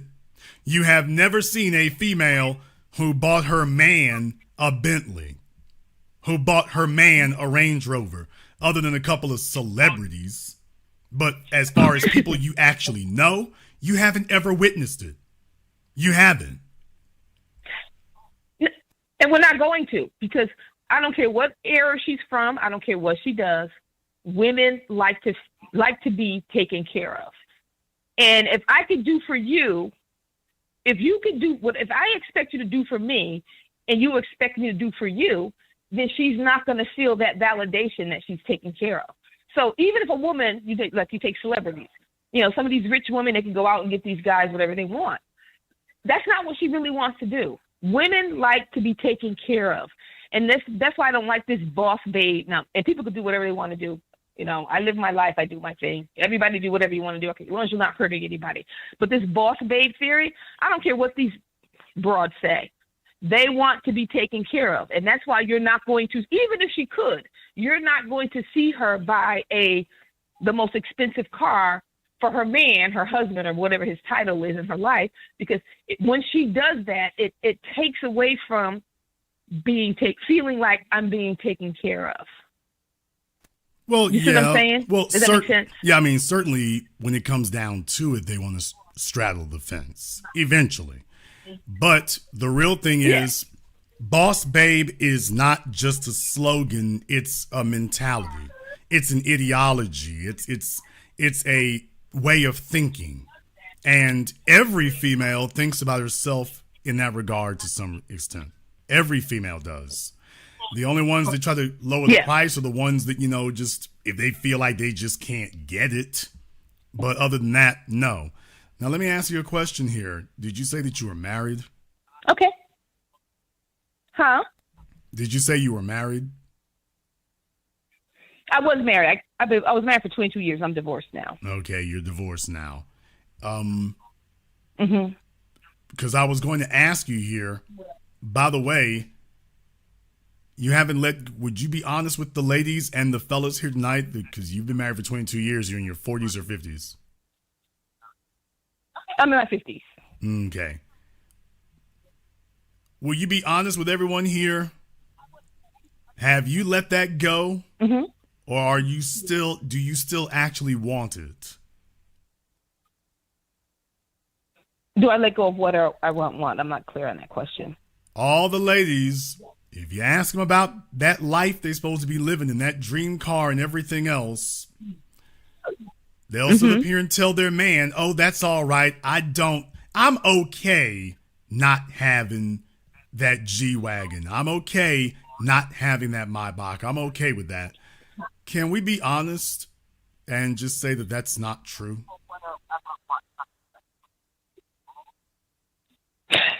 Yes, we can. I'm going to be honest. Every woman, depending on where you are in whatever economic status you are in, whether it's rich or poor, if you're standing on planet Earth, a woman wants Earth, the most from her man.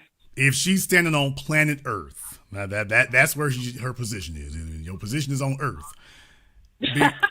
The bottom line is, once you've decided what your value is, what leverage or ability does a man have to truly get you to embrace that that's not what it is? Yeah.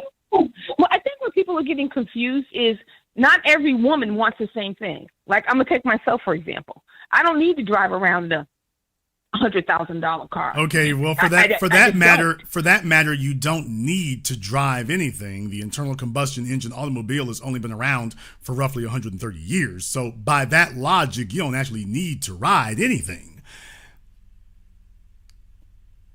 Right.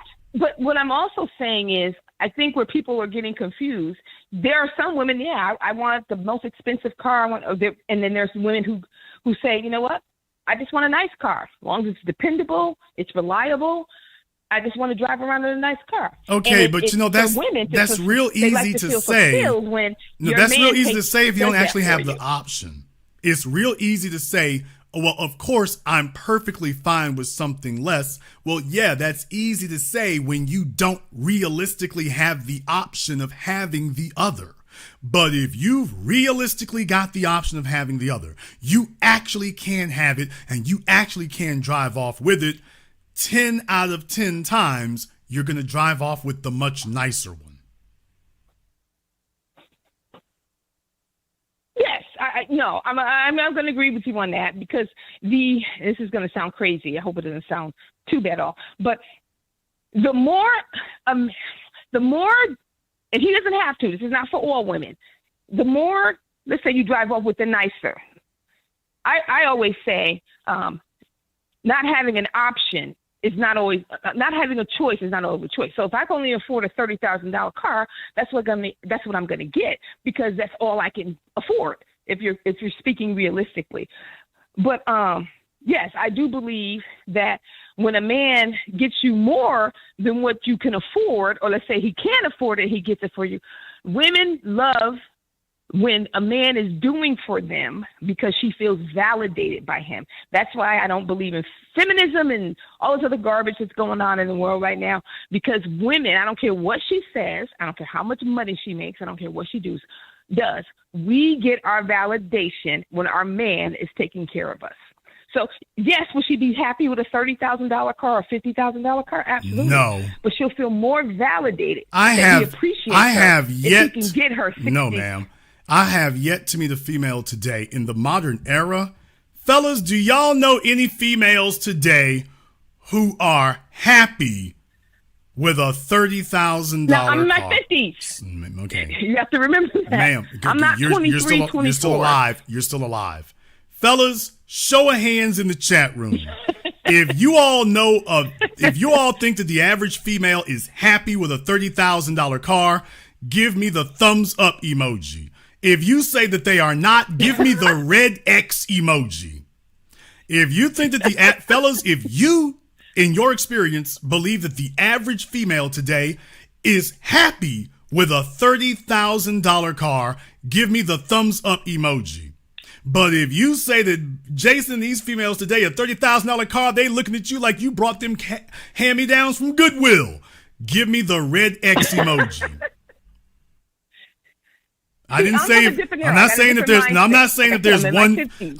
there's one female you know, fellas. I said the average female that you know, because some of these guys will do like the females and start looking for exceptions to the rules. So some of these guys got some estrogen going, but the average female that you know is like, yep, 30,000. Oh, she pretty fine with it.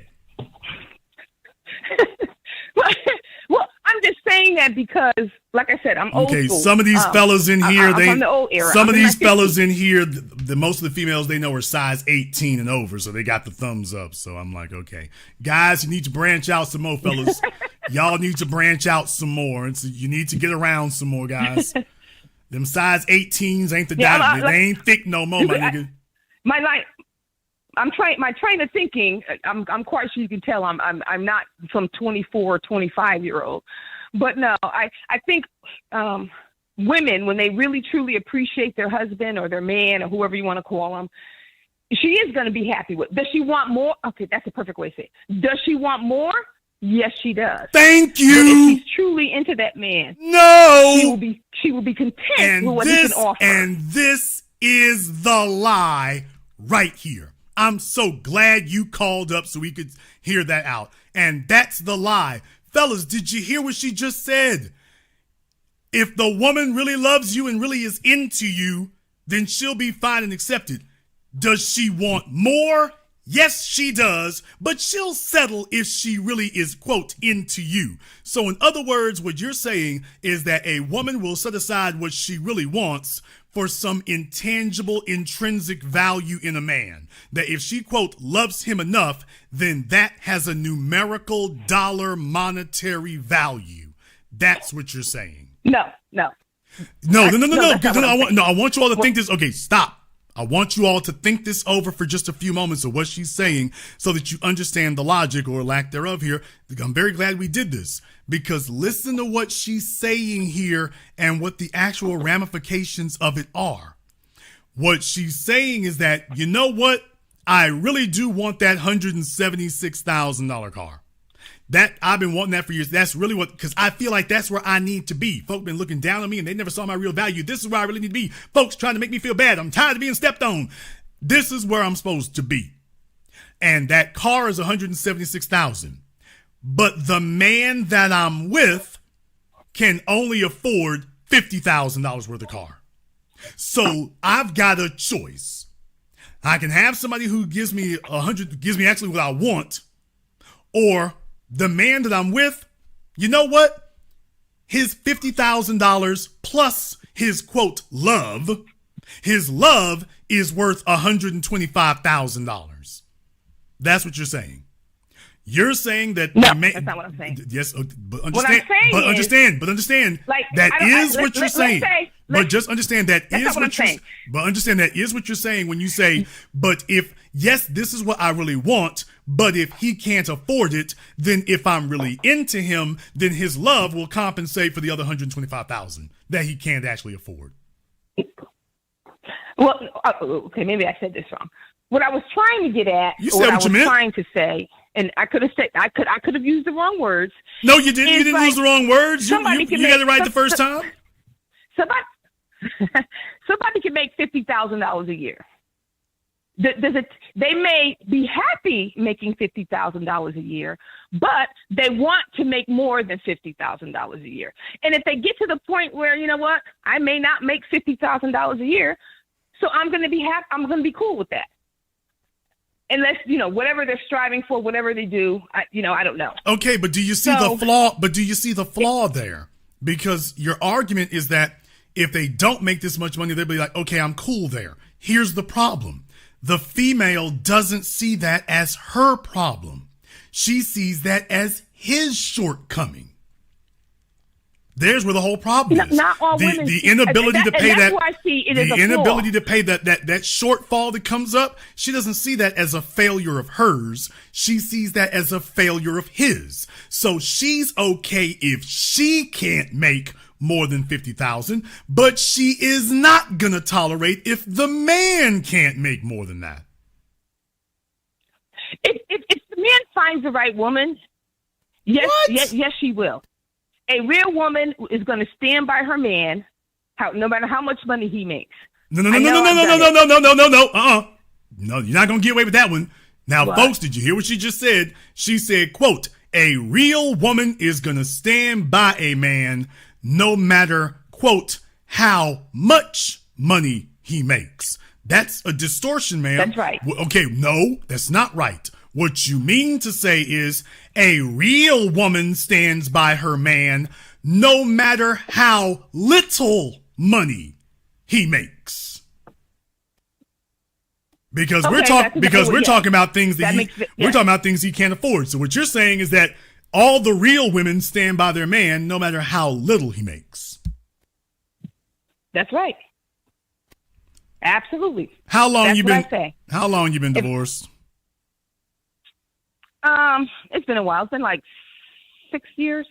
How much? What did your husband do for a living? I'm sorry? What did your husband do for a living? My ex-husband was in and out of the military, and he had a couple of odd jobs. I was a correctional deputy. I didn't retire. I had to leave my job to take care of my disabled daughter. But I was on my job for 28 years. And when he was in and out and doing whatever he was doing, I was the backbone, financially, the backbone for the family. And when it came how old were you two when you got together? I was 20. In fact, I was 23. And he was 23. I was 25. I'm in my 50s now.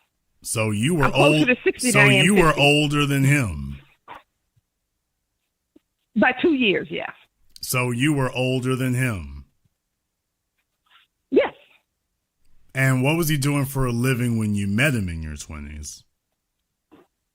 We were both in the military.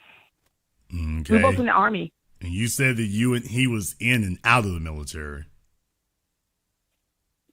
Yeah, as our marriage went on, as time went on, he was in and out of the military. Yes. Okay. And how much did he make? I made a little bit more than him. I can't remember the numbers off the top of my head, but okay. The military, ma'am, for the last 5 years of your marriage, which one of you made more money, him or you? I did. You were married 22 years, you said. Mm-hmm. Okay. For the final 7 years of your marriage, who made more money, him or you? I did. I've always made more money than him. What was the reason? Because of my job. Okay, I was great. A correctional officer. What was the reason for your divorce? Well, who filed for divorce? Well, I filed for divorce. Of course. And the reason for divorce is one of the things I just love the way he put it. Now, a lot of people don't like him. I didn't agree with everything he said, but he wasn't fulfilling his duty to the marriage. Okay. It wasn't that I wasn't happy. It wasn't that I personally don't believe he's ever cheated on me. Okay, ma'am, slow down. Don't believe that. Y'all hear this stuff here. She's full of contradictions. You just said that you filed for divorce, and then you just now said it wasn't because I wasn't happy. Right. Ma'am, that doesn't make That makes no damn sense. I'm happy with my marriage. It Divorce. Makes perfect sense. He was not fulfilling as a leader, provider, and protector. He was not fulfilling his things in the marriage. Now, when I say wasn't happy, did that go back and forth? Absolutely. We're all human. There's times we're happy, we're not. But not being happy to me was not an issue because I stuck by him when he wasn't fulfilling. Okay, but you filed for divorce. And what was your cause for filing for divorce? Like I said, I'm not going to put all my personal business out there. Ma'am, all you have to do is say the cause. If I had to put it in one word or one sentence, he was not fulfilling as a leader, provider, and protector. In other words, his money. In other words, his money wasn't right. No. Ma'am, no, that's not it. You just said provider. You just said provider. When his money wasn't You just said that he wasn't fulfilling. You just said he was not fulfilling his obligations as a provider. That's what you just said. Right. Hold on. Provider, leader, and protector. Okay. Provider of what? Of his family. Okay, ma'am. No, providing what? No, ma'am. Providing what? No, ma'am. Providing what to his family? Financially. I became the financial provider. You got to understand, the problem here is with our older females, the younger females get messed up because the younger females would never drill down and get her to break all of these phony statements she's making. I got to sit here and chase her around and pin her down. But if she talks to a 22-year-old, she would sit up here and say this babbling gobbledygook, confuse the hell out of them, and they wouldn't know what the real reason was. She's sitting here the whole time saying the money wasn't the problem, and she's literally sitting here telling you the money is his income or lack thereof is the reason I filed for divorce. Right after she just said that's not what it was about. Ma'am, you just said that his income wasn't right. I literally just got you to say he wasn't providing. No, you said he was not providing financially. I said was ma'am, we're not going to sit what up. I said okay, listen very carefully, Vixen. Vixen, listen to me. I know there's a bit of a delay. Vixen, we're not going to talk over the host. Do not do that. Don't try that one. I didn't mean to do that. Ma'am. Okay, no problem. I'm sorry. I didn't mean this program is not my program is not for delusional people, nor is it for gaslighting and lying. I repeated your words. You said, after I chased you down about it, he wasn't providing. What wasn't he providing? He wasn't providing for his family. What wasn't he providing for his family? He wasn't providing financially. Now, if you turn around and say, oh no, but it wasn't about finances, right after you just said he wasn't providing financially, I'm going to bid you a good night and hopefully you find your meds. Well, it don't have to be all that. Ma'am, it does. If you say that the problem was he didn't provide financially, is that not the position of the man? If you say that he did not provide financially, and then you turn around and open your mouth to say, oh, but I didn't have a problem with him not providing financially. You just said the problem was he didn't provide financially. So let's stop that lie. Let's stop that lying. You filed for divorce because that man did not provide financially. Well, there were some other reasons, but you said he didn't provide financially, so we're not going to look past that. You said that if otherwise, if the finances were zero issue, then it would be a zero issue, and it would just be, oh well, he wasn't as sensitive and watch soap operas. No, your problem was, and you said from the very beginning, I was always the financial backbone of the family, or at least that's your version of the events. I was always the primary breadwinner. That's what you said from the beginning. Yeah, and that's the problem that you had with the relationship. That's the problem you had. Yeah, but okay. Can I speak now? Because I don't want to overtalk you. Can I speak now? Sure. Long as we're not gaslighting, you can say whatever you like. I still don't know what this gaslighting means. But anyway, the reason is I grew up in what people would call, I guess, a traditional home. I wasn't raised by my real father, but I was raised by my stepfather. And he was always a provider. We never wanted for nothing, never whatever. Just, we weren't rich or nothing, but he taught us things, me and my sisters, all that good stuff. Family wasn't perfect, all that good stuff. But when I say, is it not right, and I want to ask you this because you're very passionate about how you feel and how you think, is it not right? Am I wrong for saying a man should take care of his family? Well, is it wrong for when a man asks a woman to be his wife? Is it wrong for her to say, or not wrong for her to say, wrong for her to expect him to take care of his family? And then when he doesn't, she steps up. Well, slow down. Is it wrong? Is it wrong to say that a man should take care of his family? Well, of course, that's nonsense. Of course, it is absolutely a man should take care of his family. By definition, it is his family. Here's where the issue comes in. How do you define, quote, takes care of his family? Because you just initiated the standard of me under my father. And by the way, that's the worst way for any female to start off, because no man wants to be your daddy and no man compares himself to your father, because your father might have been screwed up one side and down the other. So you can't make that the standard. But when let's just roll with that for a moment, and you say, well, what my dad did, quote, we didn't want for anything. Well, isn't that how you create spoiled brats? And what if the man you want to be with does not wish to create a family of spoiled brats? And if you were one, would you recognize yourself for being one? So maybe you not wanting for anything may have been a mistake on the part of your father. Well, I don't think, I can't speak, I'm not speaking for nobody else. I'm only speaking from my perspective and what I've experienced. The experience is, and it's just not financially, a man, excuse me, I got horrible acid reflux, I'm sorry. A man provides mentally, emotionally, and financially. So if a woman, whoever she is, I'm going to kind of take myself out of the equation here. A woman, whoever she is, when she's providing financially, mentally, and emotionally, and she's taking on that weight because she feels in her mind, I'm supporting my husband at his low point. Okay, now my husband's at a low point right now. That's not what you mean, though. He's at a low point right now.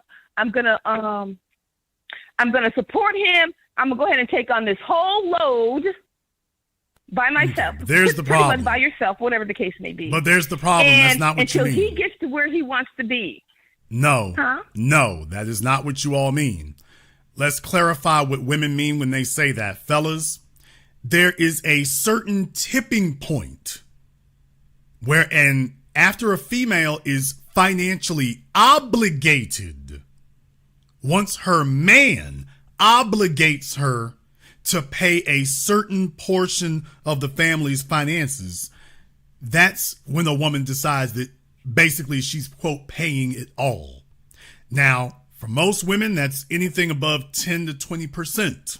If she's got to pay 1/3, that it is a requirement that the family finances will collapse if she doesn't. As far as she's concerned, if she has to pay 30%, as far as she's concerned, I'm paying it all. I'm paying for everything. But what if you're paying 100%? Okay, here's the problem. I paid 100%. No, here's the problem of the finances. Okay, once again. I'm part of that minority. All right, once again, there's a threshold. Yes, sir. And once you all cross that threshold, as far as you're concerned, it is 100%. So you were feeling like you were responsible for, as far as you're concerned, you were offended to the extent of feeling you were paying 100% back when you were paying 30 or 45. Once you cross that Rubicon, you're like, that's too much right there. No, we already know that's true because you already stated what the standard was that you accepted and expected based upon what your father did. Well, that was a standard. Okay, for my but father, that's what you were conditioned, and that's men. the standard you were conditioned to expect. However, when I say you're trying to say I only paid 30%, no, I didn't. No, I there didn't, were times ma'am. in I my didn't marriage, say that. I was the 100% provider. No, for ma'am. Our No, family. I did not say that. Listen again.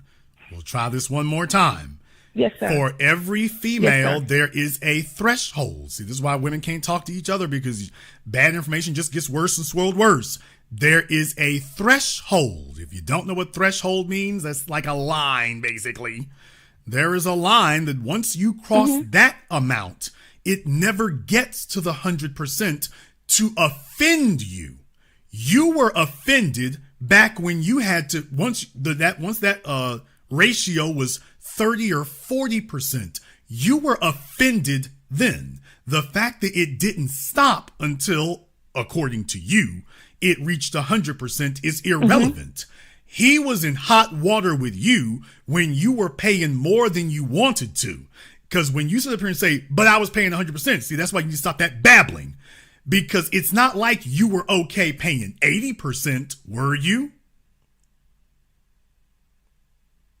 I wasn't even, no. Okay, thank you. So this is why, okay, so anybody who thought that I was being rude before, ma'am, stop. Anyone who thought I was being rude before, this is what I'm saying. Females, when they get together, the older women just babble and confuse the younger ones. Her issue wasn't paying the I'm not babbling, confusing. Ma'am, let's not do that. Her problem was not paying the 100%. She was offended way before she got to the 100. So when she keeps going broken record about, well, I was paying 100, I was paying 100. No, you were offended. You were mortally offended way before they got there. Way before they got there. No, that's so back. That's not true. For most women have a threshold. For some women, it's 10%, 20%, 30%. But it isn't 90% for any woman.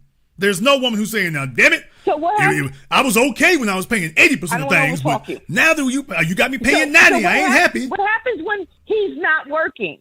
He's not working at all. Okay. He's not working. He's not bringing in any income. How is that not 100%? That's the man. He's not working at all. Okay, what does that have to do with anything? Now that you're doing it again, what does that have to do with anything did you hear what I just said? I heard everything you just said. Okay, then what does this have to do? What does this have to do with what I just said? You're saying I was offended, and you're not offended. Yes, we do. A woman, when a man takes you on to be his wife. No, ma'am, I said that you were offended. You were offended way before it was 100%, ma'am. I get what you said. Okay, ma'am, you said you're babbling in circles. I was offended. You were offended. You were offended way before it got to 100%. Way before that. Okay, so even if does that relinquish him of his responsibility because I'm offended before I got to 100%? And this is why it'll be difficult. Maybe a woman. This is why a younger female would never learn from you. I'm going to agree. A younger female would never learn from you because you babble in irrational circles. To the point, ma'am, we've already established that does not alleviate him from having to provide for his family. There isn't anything that alleviates that. What I'm saying, though, is that when you say that the straw that broke the camel's back was not 100%, nor was it 90%, nor was it 80%. The camel's back was broken That's not what I said. Ma'am, I'm telling you, the camel's back for you was broken before you ever got to 100%. That's the issue. Well, so after 22 years of marriage, and I'm asking you this as a man, because I've always tried to understand this. So how long, whether it's a man or a female, no matter why you get divorced, no matter who files for divorce, it doesn't matter. It matters to an extent. These modern day people get divorced for dumb reasons. But how long, and I'm going to use women because I'm a woman, how long does a woman put up with a man throwing the responsibility of the family on her back, and it just doesn't even faze him? How long does she tolerate that? Okay, let's be very clear. What you just described was not a financial failing. It's a character failing. So you're under. That's incorporated. Okay. All of it. No, it isn't. No, it's not. That's a singular issue. You are trying to conflate a financial issue, which is actually a character flaw and a character issue. And that's very important, because if you've married a person of low or questionable character or unreliable character, that was something that was evident when you met them. That ain't something that jumped up 2 decades later. That was showing itself when you met them. Now, what usually happens is they have some other attribute that they display that gets you to ignore this obvious character flaw. But if this is a man who is okay with making less money than this woman and they're both in the same field, or he's okay not making any money at all, that's a character flaw that was existing way before you got 22 years down the road. And I absolutely 100% agree with what you said. Okay, then in that case, what do you do, ma'am? You asked a question. Now that we've solidified that, well, Jason, what do? You hope for the best. You married it. You made these decisions with your eyes wide open. You married it. No, that's the thing is, people say, and I take at first, like you, and I 100% agree with what you said. Y'all thought she was going to say, I take 100% responsibility. You should have known that wasn't going to happen. Okay. Yeah, and I can't help but own that. I own that. I owned that years ago after I got out of therapy. I own that. But at the time, you're thinking, I'm going to stick to my duty to make this marriage work.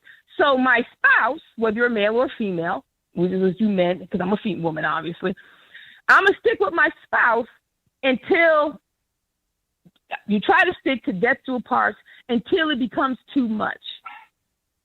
You're taking care of the home. Okay, but ma'am, in the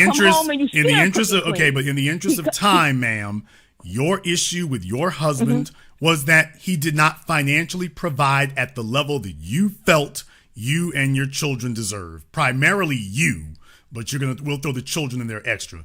You felt that your man was not financially providing at the level that you felt you deserved, and you felt that you could do better. Isn't that what he's supposed to do? Okay, ma'am, you felt that you could do better, and that's why you filed for divorce, because you felt you could do better. That is not true, because I've been divorced over 5-6 years. I haven't dated anyone. Ma'am, no, you're dating yourself. You're dating yourself. Because I felt no, like ma'am, you're dating yourself. Yes, you did. You felt like you could do better being in a relationship with yourself by yourself. So yes, you are dating someone. I'm not trying to be in a relationship by myself. Ma'am, but you are. But you are. I'm not going to accept that But anymore. you are, ma'am. You traded in a marriage to be single. No, that's not ma'am, true. You traded in a marriage to be single with yourself. I traded in a marriage where a man was not fulfilling his duty. Ma'am, and then the responsibility fell on you. Marriage is. Ma'am, then the responsibility fell on you. You traded in your marriage with another person. Ma'am, you traded in your marriage with another person so that you could take on a financial relationship with yourself, by yourself. That's literally the definition of divorce. Ma'am, that's literally the definition of divorcing. That's not true. Ma'am, this isn't an argument. That's not true. Ma'am, last time, Vixen, I'm not going to argue. This is not an argument. I'm just telling you how that I is felt. Literally the definition of what you did. When you divorce, you are saying I'm splitting off into a singular entity, and that you're going to take care of the responsibilities that were joint. You will now continue taking on those responsibilities by yourself. That is literally a relationship with yourself. If I was doing it by myself anyway, when I was married, what difference does it make? Ma'am, but I'm telling you that's what you did. If I've taken on the responsibility when your spouse is down and out for whatever reason, he don't have a job or she don't have a job. Vixen, were you doing... He don't have a job. Let me find out here. I was already living that. Vixen, let me find out here, because you mentioned therapy before. How long ago did you go to therapy? It was about 3 years ago, 2.5 years ago, about 3 years ago. Let's just say rounded up figure 3 years ago. So what you're telling me... That was during the initiation of the divorce and all that kind of stuff. So what you're telling me is that the woman on the phone is the woman after therapy. The woman on the phone is the woman after therapy. Absolutely. I realized a lot of things in therapy when I got, and I went to, I don't know, I'm going to say this, a Christian counselor. And yes, Christians, if you don't encourage divorce, but we know divorce happens. It doesn't matter what your spiritual beliefs are. But am I the woman that all imagine what she was like before therapy? Absolutely not. I was married for 20 years. And she's still talking, by the way. Going back and Can forth. you all imagine? So obviously, divorce was not my first issue, because if divorce was my first, no. There were choice, I would have got divorced the first time. Divorce wasn't the issue. There was a lot of other. Can you all imagine what she was like before therapy? Can you imagine what that man was living with? Oh my God! For 2 decades. Because what's on my phone right now, this is after therapy. This is since, and then y'all wonder while I tell y'all that therapists are con artists across the board. And I bet you feel like you've made progress in the last 2 years, haven't you?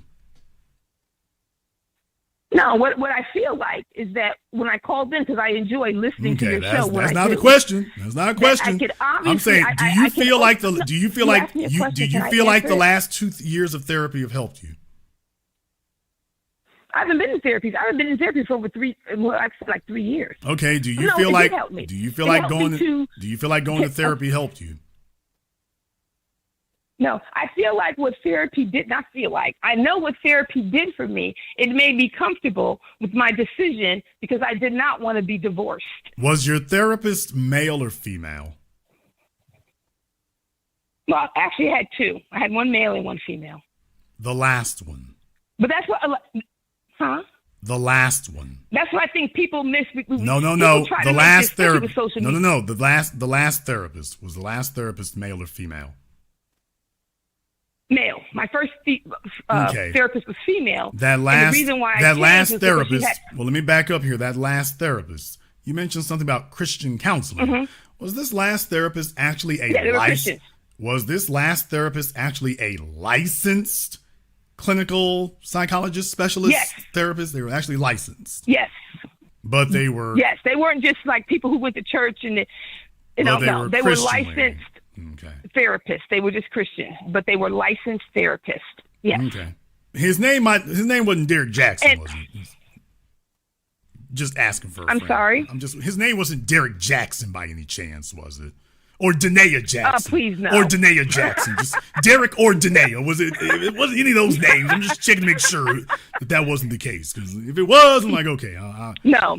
Otherwise, all right. I'm just his name was not. His name was nowhere near, or the personality there, or the character of this. Because if your therapist was Jackson guy. If your therapist was rubbing you on the leg and talking about, we need to go down to the Keys to help you with your therapy. No. My therapist never hit on me.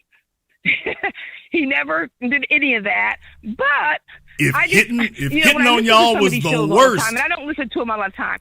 If hitting on y'all was the worst Derek was doing, we would be damn lucky if hitting on y'all was the worst Derek does. But go ahead. Yeah, but other thing I was going to say, sometimes when I listen to these shows, and I enjoy some, especially because I don't watch a lot of TV and stuff. So when I do listen to these shows, it's I can't think of the word. I don't want to say aggravating, but it kind of puts you off that everybody wants generalize everybody, especially when it comes, and I get it, trust me, I get it, when it comes to female behavior. I get that totally. And I just wanted to bring a different perspective into, I just didn't get divorced, or women in general just don't get divorced because, oh my gosh, she's in her feet. No. If the man stops producing, if he stops producing, fellas, she's confirming everything I said. If you stop producing at the level that she feels she should be at that point right there, she's like, hey, the divorce courts are how I can dump the dead weight. I think that's a very pertinent thing. Thank you very much for giving us a call tonight. Can you imagine?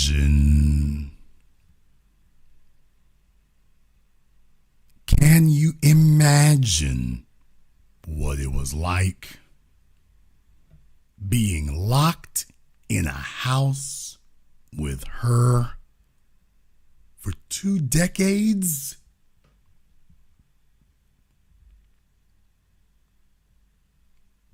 Can you imagine that? I wouldn't be surprised if that man was eating paint chips off the wall. 2 decades, I'd have been gone in 2 days.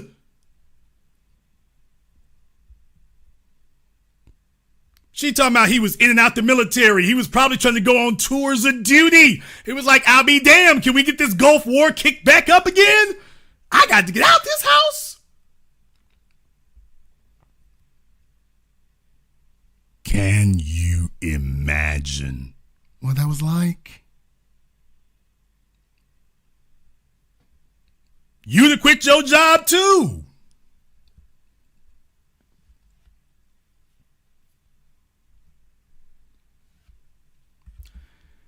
Caller from area code 202. You're on live with The Business. What's your name? Where you calling from?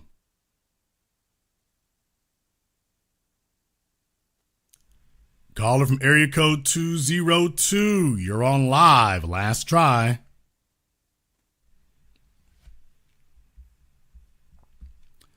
Okay, caller from area code 202 has been abducted. Yes, sir. I'm so glad that call came in. I'm so glad that call came in so we can go ahead and get to that. Yeah. Fellas, they ain't gonna give it up. They are not gonna give it up. They're not playing. You heard what she said. When I was with my father, I wanted for nothing. Now, when I heard her say that, I'm like, oh, that's it. We done. You know what life with her husband gonna be like. She just told you, with my daddy, I didn't want for anything. Okay. All right. She wasn't joking when she said that. She meant it. That's what I'm telling you, fellas. She meant that. Oh, no, my father, I didn't want for anything. She meant that. Oh, she was serious as hell when she said that. She meant that, fellas. Caller from area code 712. You're on live with The Business. What's your name? Where you calling from? Hey, Jason. My name is Crystal. I'm calling from Iowa. Hello, Crystal. And what is on your mind? I don't really have a lot that I guess I want to discuss. I guess knowing how you are, once you talk to me, you'll decide if you want to point out some things. But honestly, I just gave you a call because I wanted to give you thanks. I've been listening to you for probably like the last maybe 5 or 6 months, and it's a lot of things that I've needed to correct and like do, and I wasn't willing to like be honest with myself about it. And you are the truth, and I really, really appreciate you. Oh, thank you very much. I'm glad to hear that. What exactly were some of the changes you felt like you need to make? Just staying in a position of earning, acknowledging my true spirit on the inside when it comes to like dating and things like that. Because I've at a period of time, I guess I lived like according to what I thought was right and what perceived to be, you know, like, oh, I'm doing everything right or whatever. But when I would interact with males, things wouldn't go right. And so then I realized issue and you know, you need to correct some of these things. I don't feel like I gave you a great description, but well, if you've used it as an opportunity to become introspective, you haven't been standoffish about the things you've been told, because a lot of folks use that as their excuse to bow out. So they act like, oh, I was offended and this, that, and the other. Here's the problem. If you're stuck in your ways, then if what you're hearing isn't offending you, that's probably the problem. You don't placate people who are stuck in their ways, because if you're driving your car down the wrong lane of the freeway, we don't need to be nice to you. We need to stop you. That's what we need to do. And a lot of folks, they want to hear what they want to hear, even if it's dead wrong. They just want to hear what they want to hear. So it can be outrageously difficult to get otherwise. Think about the woman who just got off the phone, Vixen. Could you imagine a 25-year-old listening to her? A 25-year-old listening to her, and they need to get the message right the first time. And this woman is devoid of logic or reason. right to the point, that the whole point she called in. This man was not providing financially. The problem was the money. Going back all the way to her father. That's the basis that she used for how she's entitled. She married this man. She's got disciplinary problems. And then when you ask her about it, she literally looks you in the face and says, no, money was not the problem. And then you say, well, why'd you file for divorce? He wasn't doing for a family what he should. That's a metaphor. Doing what he should. What do you mean? He wasn't playing the role of protector and provider. Provider? What was he not providing? Because you just said it wasn't about money. Well, he wasn't providing for his family. Wasn't providing how? Well, he wasn't providing financially. I thought you just said it wasn't financial.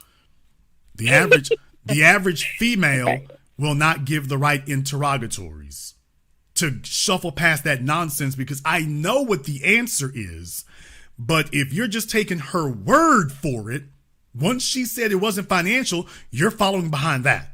Whereas we as men, we don't believe that. We're not going to accept that as an answer because we know it's not true. So we stick to it until we get down to what we know is the truth. And I'll be damned, there it is.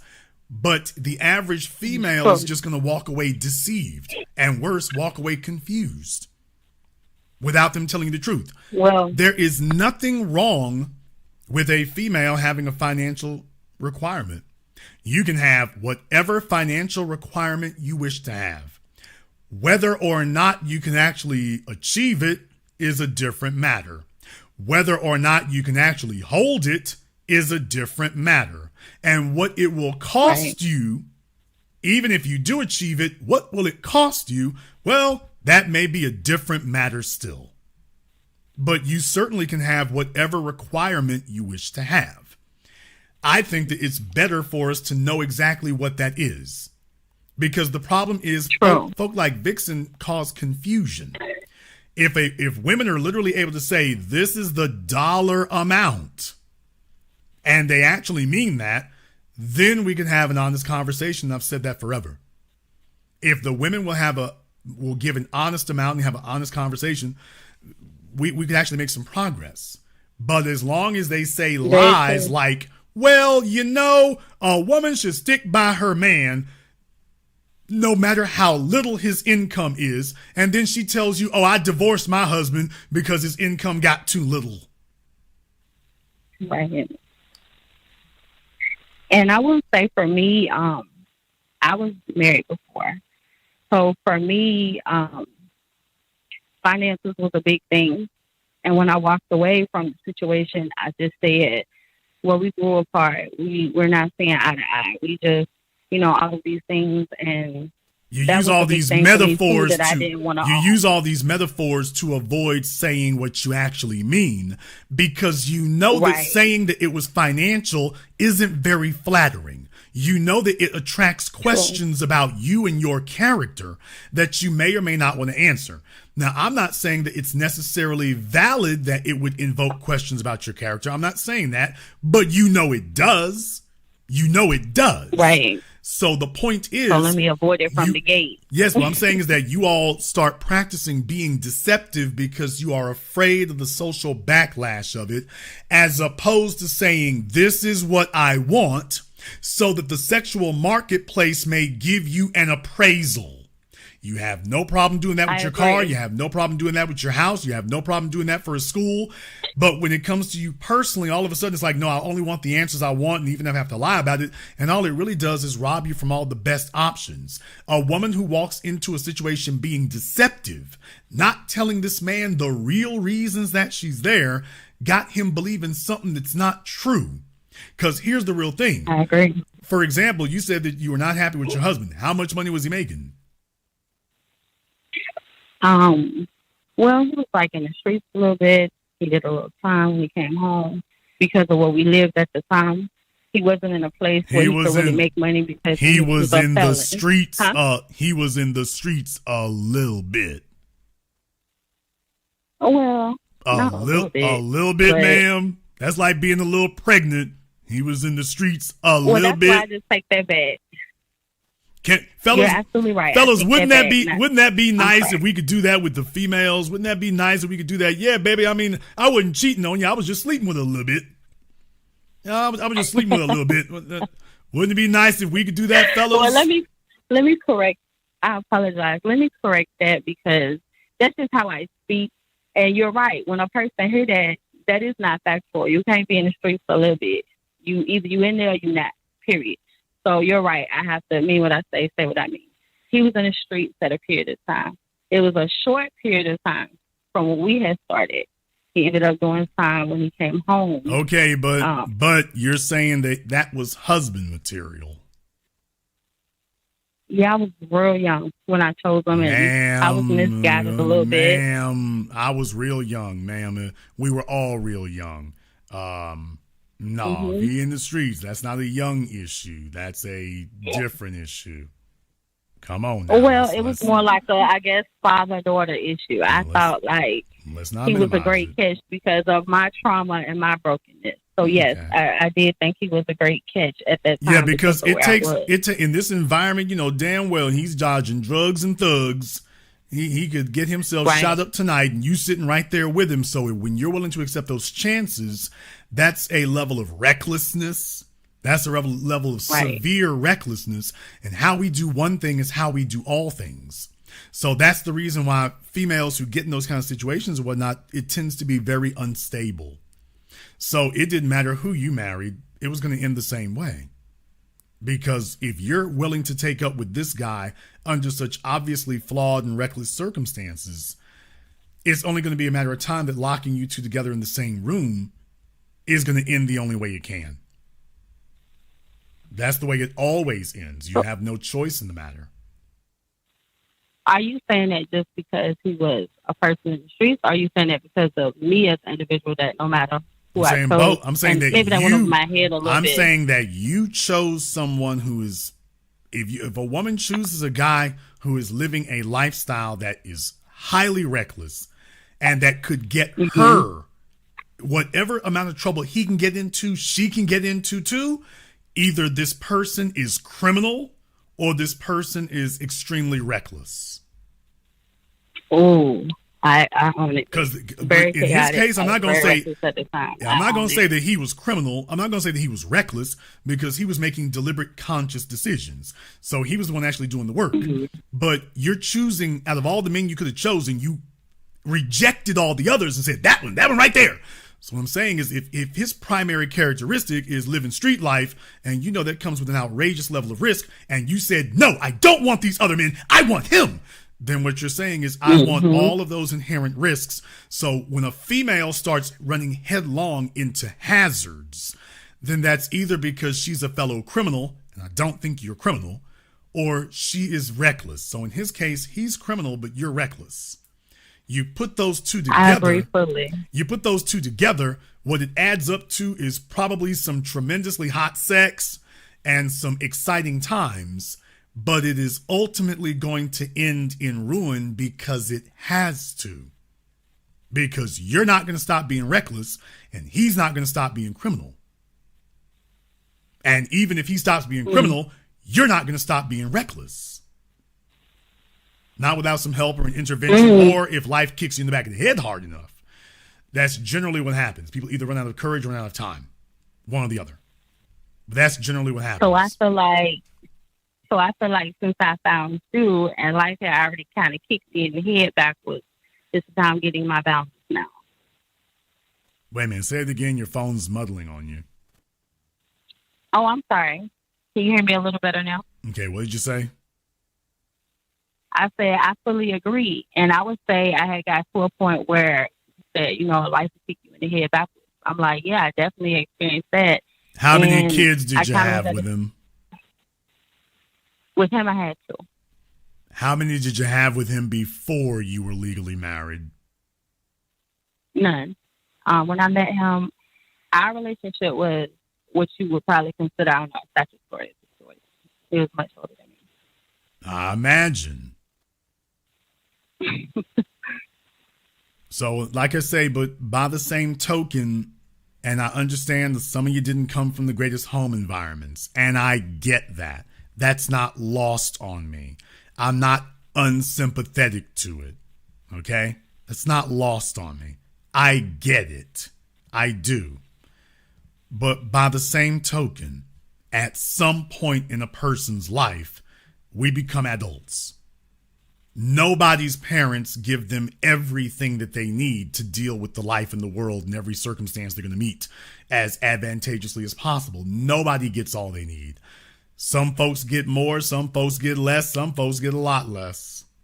But at some point, you're responsible for filling in the gaps in your training.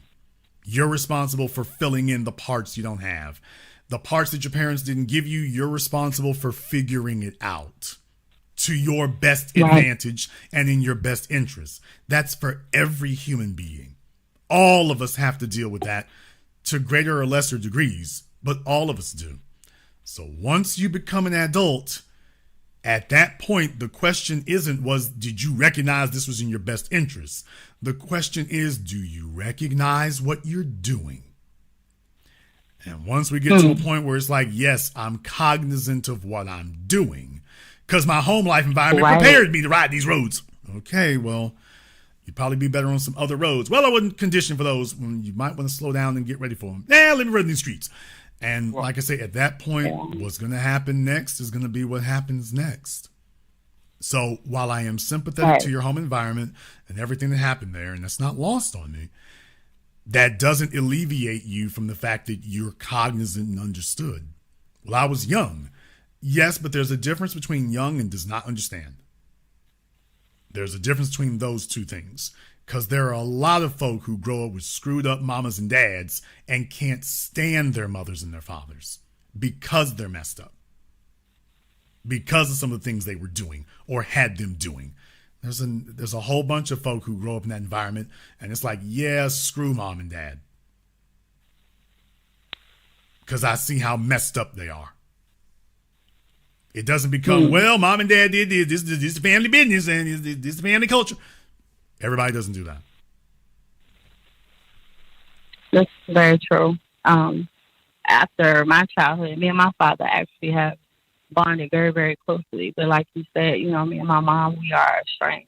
And I don't know, it just seems like a hard thing to face. But yeah, you're right. Once you become cognizant of what's going on around you, you are able to really look at yourself and really see what you're doing versus living under this security blanket of this is why I'm doing it because this happened to me. You're right. You should start having children or not even having children, just stepping into adulthood. You have to be cognizant of what's happening, to be aware, to be alive.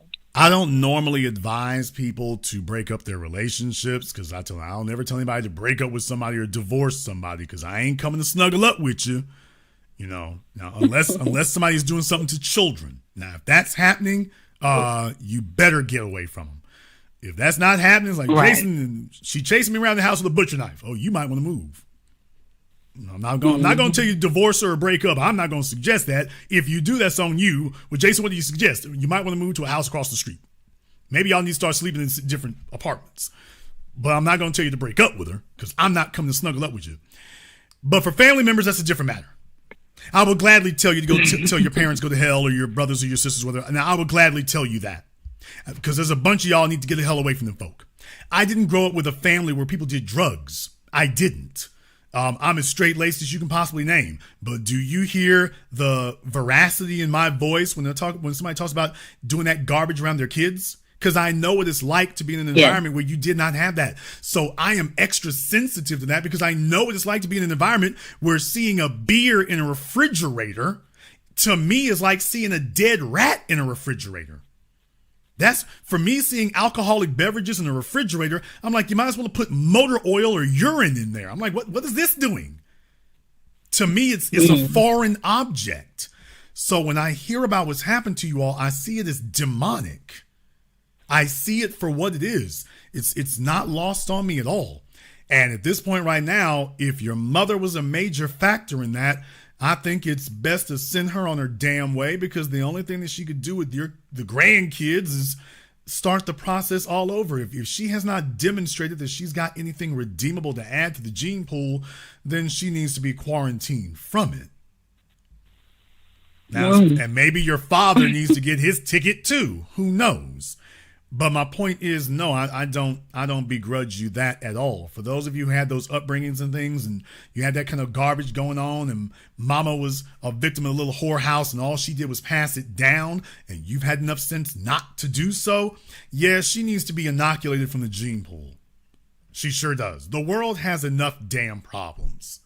And I, as a person who didn't have that going on in my life when I grew up, I'm especially infuriated having to see other people suffer under that. Because I know what it's like to not have that, and I know how much better it would be. And I've had to overcome other things, so I'm familiar with how difficult it is to overcome things, but it's even harder than hell to have to do that when you're fighting with this kind of handicap. Now that's inexcusable. That's inexcusable. You have no right to force upon your children a lesser life than you had. You have an obligation to at least try to give them a better one than you had. These are your damn genes. These are your damn genes. This is your legacy. You've got more to do than that. You have an obligation not to do that. Not to.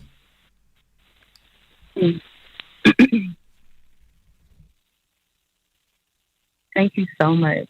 And I definitely take that very much to my heart. I do everything that I can to make sure that I'm trying to always exude the best things for my legacy and just be there, be present, and just, I can't even think of all the words right now. A little bit nervous. I'm kind of really excited to be talking to you too. But I agree. Our legacy is extremely important. And what we filter down to them is very, very important to who they're going to become in this world. Well, definitely, I'm glad to hear you're taking it seriously. That is the very first step, is stopping and acknowledging that there's a problem.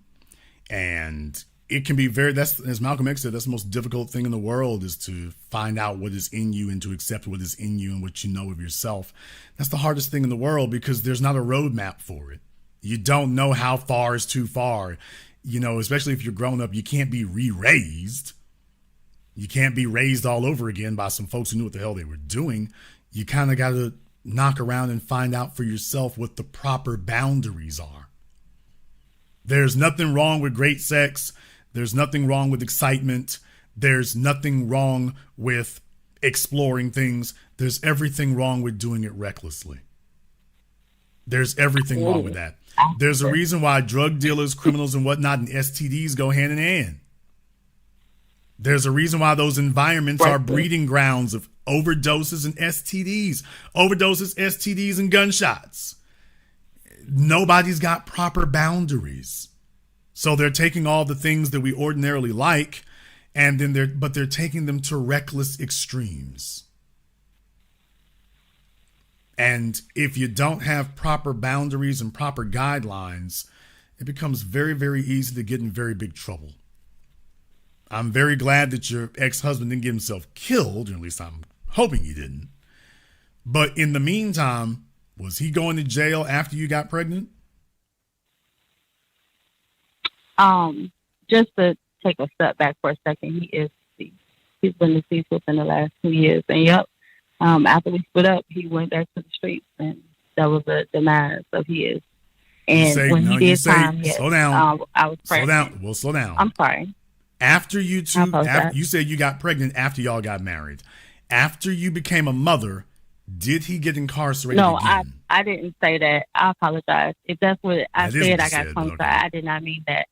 We were married, but I was pregnant before us even getting married. Okay, because I asked you, were you pregnant before you got married? I asked you that, so okay, because I asked that. Oh, I'm sorry. I misunderstood. Okay. I misunderstood you did, because that's what I was saying. If you're living a reckless life, you're obviously having reckless sex. So she's like, oh, don't worry about condoms. That just gets in the way. Yes, that's what a condom is supposed to do. It is literally supposed to get in the way.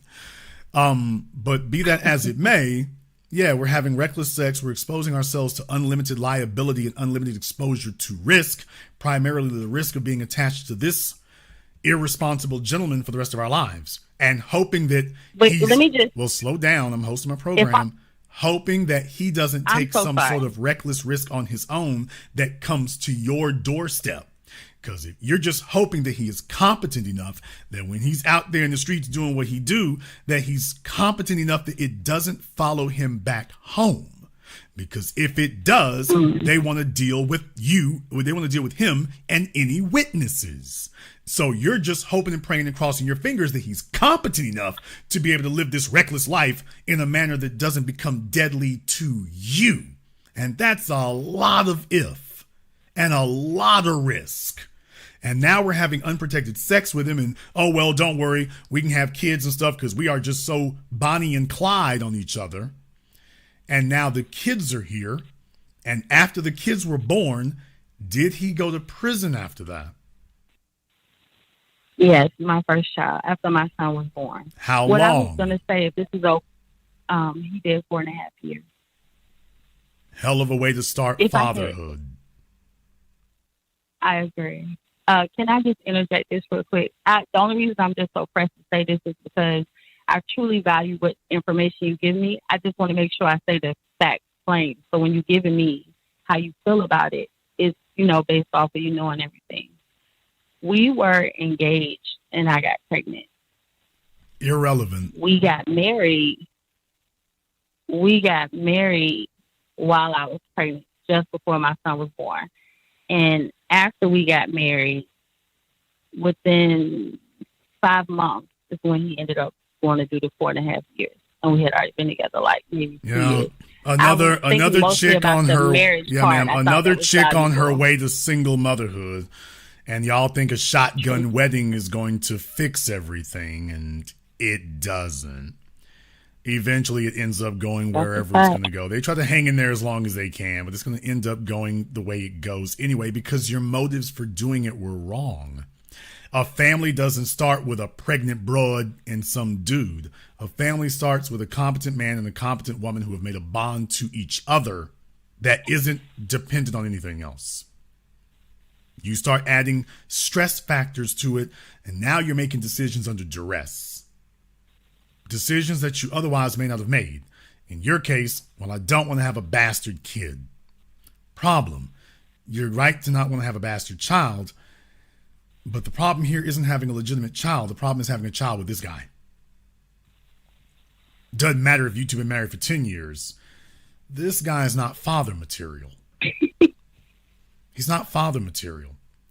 When a man has a child, and I should know because I don't have any, the reason I don't have any is because that would be the single biggest life change imaginable for me.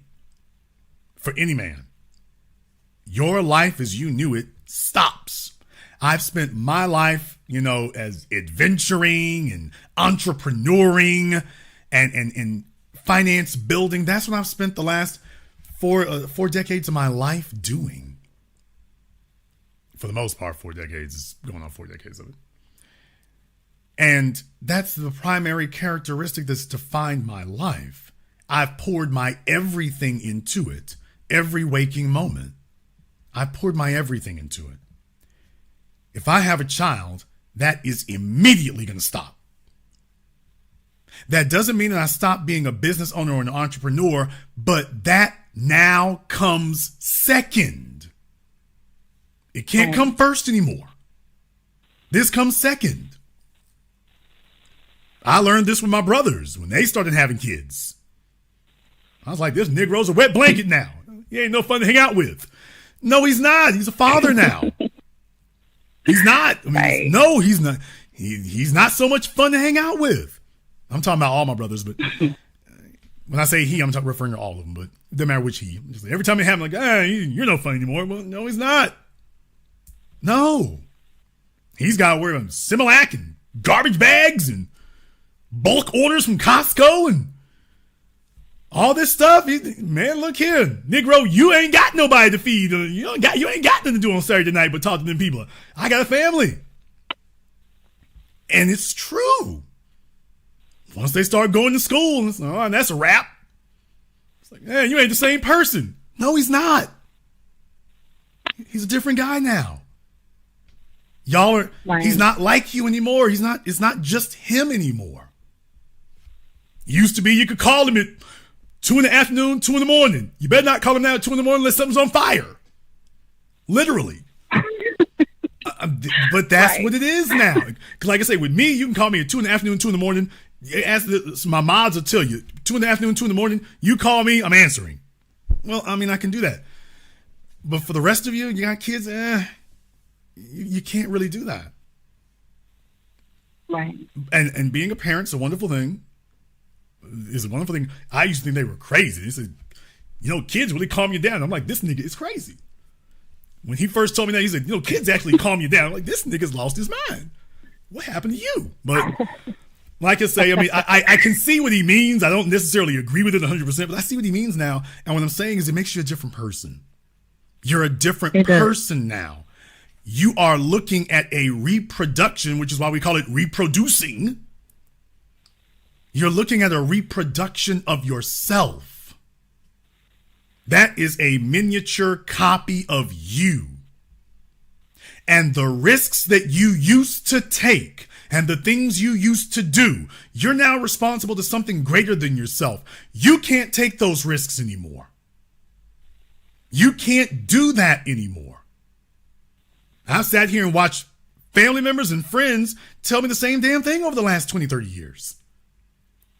It reached a point where a lot of them, I wanted them to go into business for themselves. And y'all know me, I can walk you through the process step by step. Most of them wouldn't do it. Because as far as they were concerned, I'm sitting up here saying, okay, we're going to put $100,000 into this. He's like, whoa, that's all my savings. Their tolerance for risk plummeted. And not because they were worried about themselves, they were worried about their children. Right. And that's what's supposed to happen. And I'm not saying you shouldn't maximize your income, by the way. I'm still got an issue with that. But I understand, even though I don't think it was most advantageous, I think the kids would have a better life if they had listened. But, people make the decisions that they make. I watch friends who didn't make those same decisions, but I understand why they didn't. I just don't think it was in their best interest. Your husband was supposed to say, I'm a father. That comes first. I'm a dad. That comes first. And he didn't do that. He said, let me keep running these streets. Then he gets pinched by the cops. And I'm pretty sure, and you said, did he go to prison as soon as the child was born or before or how long after? After my son was born, he went in about 4.5 to 5 months afterwards. And my son was born in December.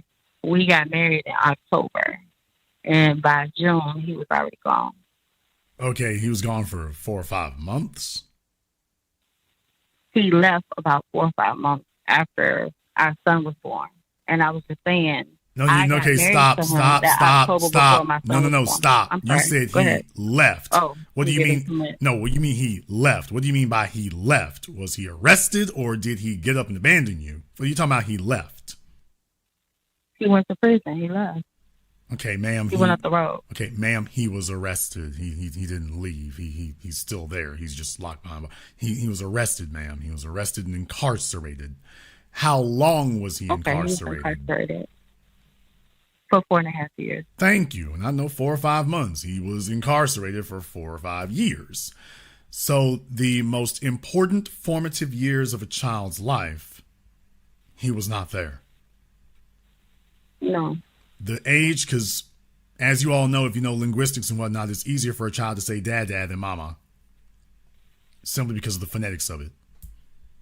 And yet, I've heard that. From his child being able to talk, his child being able to walk, his child being able to make complete sentences, his child being aware that the child has parents. And for the most critical years of a child's life, between 0 and 5, he was gone. By the time he does show up, he's a stranger.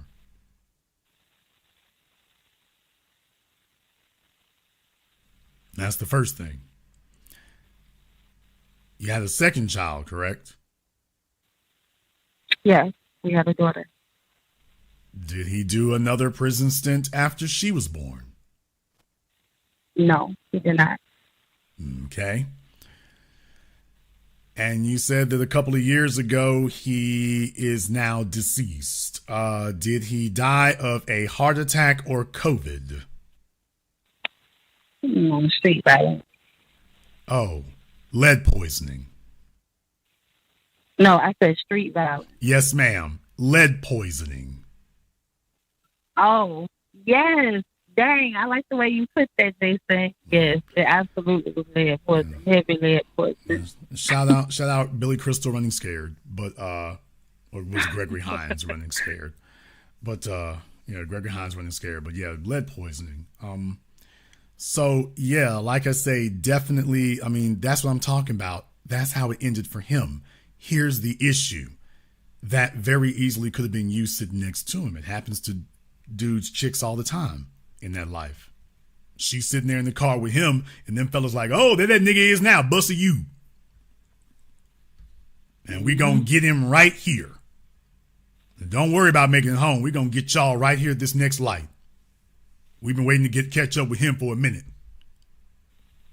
We gonna get him and anybody with him. That very easily could have been you. Very easily. The whole time you were with him. How old were your kids when how old was your son when he died? 16. No.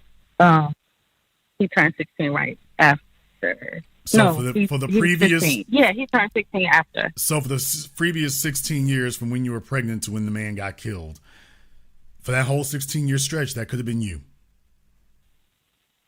At any time within that 16 years, that could have involved you too.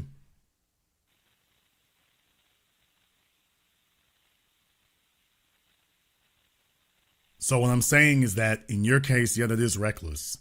For him also as a father, he had 15 years to stop. 15. He got out, he was in the game, got locked up, got out the game, got back in the game, and it's curtains. At some point, a man is supposed to say, you know what? I would do a whole lot better with a job at Walmart than doing what the hell I'm doing. Because when a fella stay out there in the streets, what he's really saying is that he draws some sort of personal satisfaction from doing that. He draws his personal value from it. And eventually that desire to validate himself in the streets, when he says that comes first, that's a problem. I agree. It is absolutely about feeling validated and ego. I agree. Is it okay for me to interject something that you were just saying about the job situation with him? Yes. When he came home, he did work quite a few jobs and he wasn't able to get a leg up. So he ended up going to, I guess you would call it like a vocational school, and he got a trade welding. And we're from Virginia. And so per his job that he received after finishing up his welding, we moved here.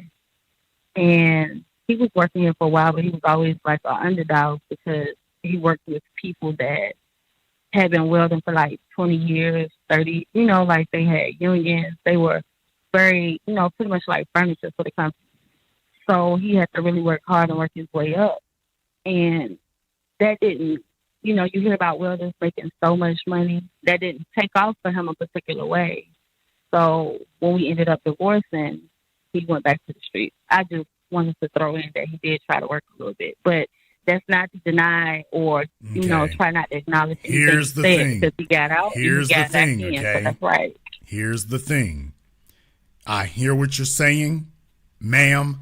Black men have had to deal with that union situation since the end of antebellum slavery. That's not new. It's here. It was here before we were all born. It's going to be here after we're born. You live in the system of white supremacy. That's not new. So I hear what you're saying, but what you're saying isn't some game changer. That's just the way it is. So we've always had to deal with that. I will say one other thing. I will say one other thing here, though. You said you divorced him before he got killed? Yes. Why? He told me he was going to get married. To be honest with you, we had already been apart for almost Slow 2 years, down. and I had never. Slow Oh, I'm down. sorry. Wait a second. I asked you, why did you divorce him? Your first words were, He said he was going to get married. said he was going to get married. What? Yes. Yes, he said he wanted to marry somebody else, so he wanted me to sign those papers. So he, after 15, I don't know how many years it was here. So after he's had all these kids with you. You're right. He, right on the he money. tells you that he wants to go spin some more plates. Yeah, no, I shouldn't use we use separated. metaphors. We were already separated. Well, okay, but we were already okay, separated. but why were you separated, ma'am? Oh, we were separated because he wasn't making no money for real. He wasn't like when he was locked up. If I be real with you, Jason, like what you described as a producer, okay, I was exposed to that. Okay, well, I get that, but here's my thing. So what you're saying is that after he was out here, he was holding jobs and stuff like that, but you're saying that he was not producing financially at the level that you would have liked. Right. And that led to the two of you separating. Right. Amongst like and abuse then, and things like that. But the top of the list was the money. Let's slow down. Let's not add on. Okay. Y'all start adding on the other things there, and I'm like, okay, that's not a factor. Let's be clear, because let's just be very, very honest. If you was out there in them streets and whatnot, you were not a kitten. Kittens don't get with dudes in the street. Wildcats do. Ain't no kittens in the streets with drug dealers. It's wildcats out there. So I know you. Well, he was abusing me. Oh, okay. Wildcats talking about they was abused. All right, fine. What they say, when she in the streets, when she body about that business, but now, I was a little kitten. Man, please, come on, let's not do that. I mean, nobody wants to be in a situation like that, but you right. Yes, you did. You literally married it. Yes, you did want to be in it. Yes, you did. You literally married it. Oh my God, you literally married it. Come on now. You're right. My point is, at that time, absolutely. Okay, but my point is, I would be remiss if I did not point that out. That she said he was not making enough money, and that she decided not that his drug dealing was the reason to divorce him, not going to prison and not seeing his kids. That wasn't justifiable means or cause to divorce, to separate. That wasn't the reason. Oh, he ain't making enough money. So let me get this straight. Living that street life and in and out of jail and running off and this and that wasn't the problem. No, that doesn't justify divorcing him. Correct. And the effect it has on the kids, meh. Okay. What is? He ain't making enough money after all these years. And now she wants to be separated. After that, shouldn't be a surprise the old boy wants to check out. So you're saying that once you decided that you want to be separated, he said, well, you know what? I'm going to see if I can trade you in for a different one. Now, what was the age difference between the two of you? 7 years. Okay, well, that's not a big age difference. That's not really a huge age difference. That's reasonable. And you get, we start getting into double digits, might be a little bit different, but all things remaining equal, when did you finalize the divorce? About 2 years ago. Okay, you finalized the divorce about 3 years ago. And 2. I'm sorry. 2. You finalized the divorce 2 years ago. And he's been dead for how long? 2 years. He went back home. So you filed for divorce and he went back to the streets. Well, he was already living there. We were separated. when we separated, he went back home. We divorced. Right. Everything was done in June. And by Right, September, but he passed away. okay, but here's my thing though. I would be remiss if I didn't ask. Was he still dealing and doing anything before you separated? No, not that I was aware of, because of where we live is so country. Like, no, not that I was aware of.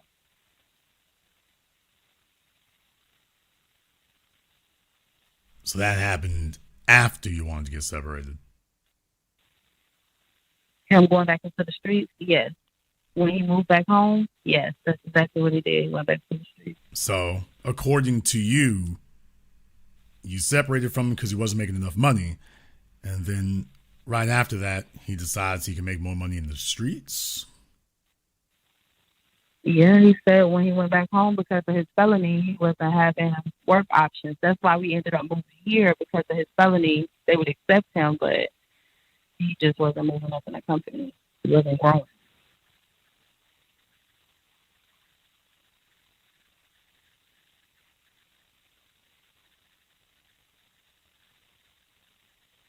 Hello? Yes, ma'am. I'm just listening. I'm just listening. Did I say something wrong or weird? Like, you just got real quiet. No, ma'am. I mean, you're just relaying the events as they occurred. You're just relaying the events as they occurred. I'm not going to say that that was a contributing factor necessarily, because I don't know the time frames. I don't know the timelines to be sure. I don't know what his mental or emotional process was. I don't know how much of a factor this played in it for him. Once again, to everybody there, as adults, you are responsible for what you do. He had already been locked up before. I'm pretty sure he had already had some scrapes and some close calls before all this happened. I'm pretty sure that occurred. I don't think that the separation helped. I don't think that helped. But as far as how much of a factor that played in it, I can't say. I can't necessarily say. I do know that according to your account of the events, it seems like the gentleman was trying to go legitimate and was running into some headwinds that he may have not necessarily known how to navigate. I agree. I'm just wondering if that's really the time to separate from somebody, especially if you have No, children. it's not. It was very selfish of me. It was extremely selfish of me. You know, he picked us up, moved us. He believed in himself. It didn't happen how it should have happened, or how he would have expected it, rather, to happen. Everything happens how it's supposed to, based off of what you put out. And it was very selfish of me to not be patient with him, to not try to continue to deal with him. I fully acknowledge that. Definitely not the time to try to separate with somebody.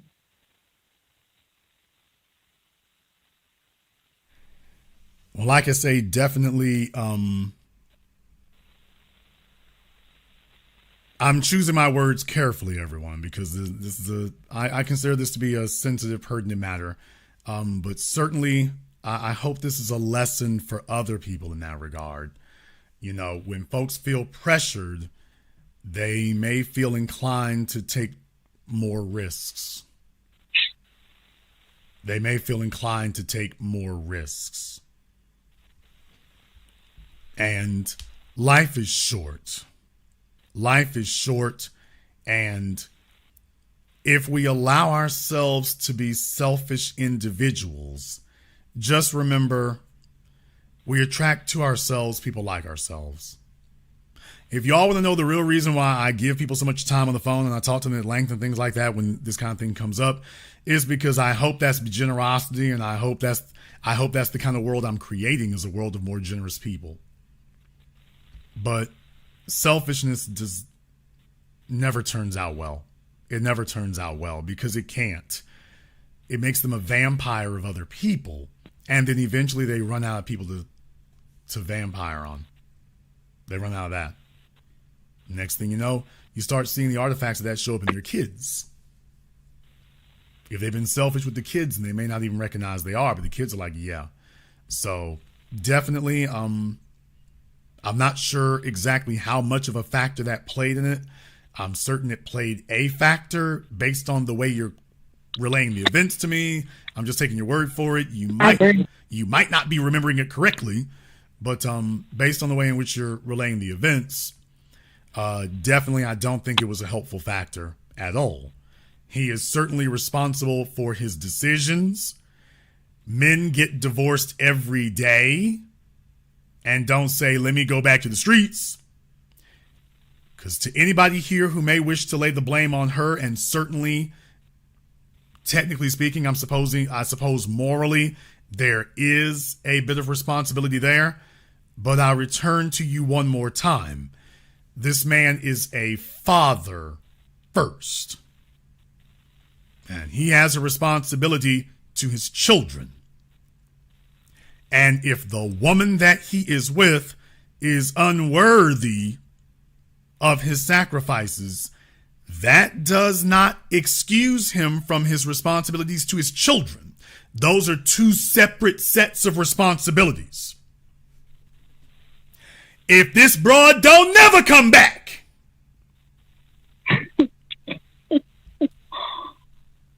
then you still have a responsibility to that son and that daughter. You are not responsible to them because of this woman. You are responsible to them in spite of this woman. Don't matter what's going on with her.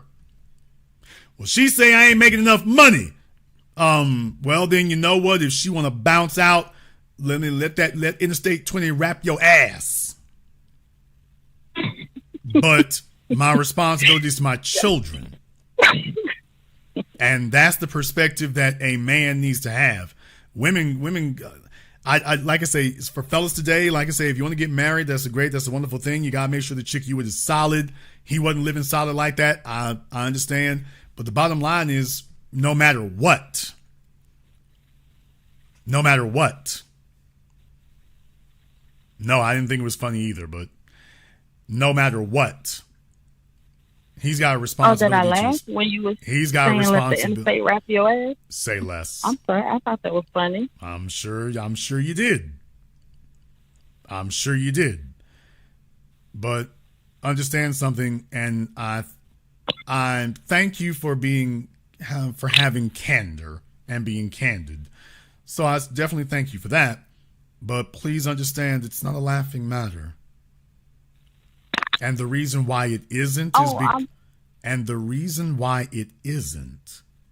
and I'm not trying to pile on you here, but the reason why it isn't is because the story that you've given has really resonated with people.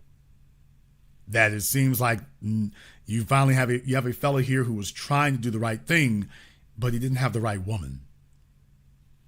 And ultimately, his inability, at least judging by your version of the events, his inability to reconcile that and deal with that may have been a contributing factor in other decisions that he made.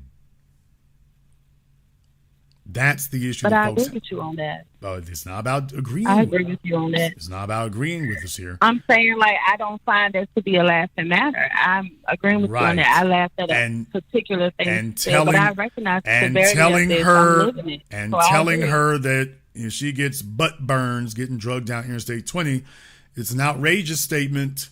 But let us please be clear, it's a very serious one, because that's literally the position that he would have had to take. And what I'm saying is, it doesn't sound like he was able to do that. He needed to be able to do that, but it doesn't sound like he was able to.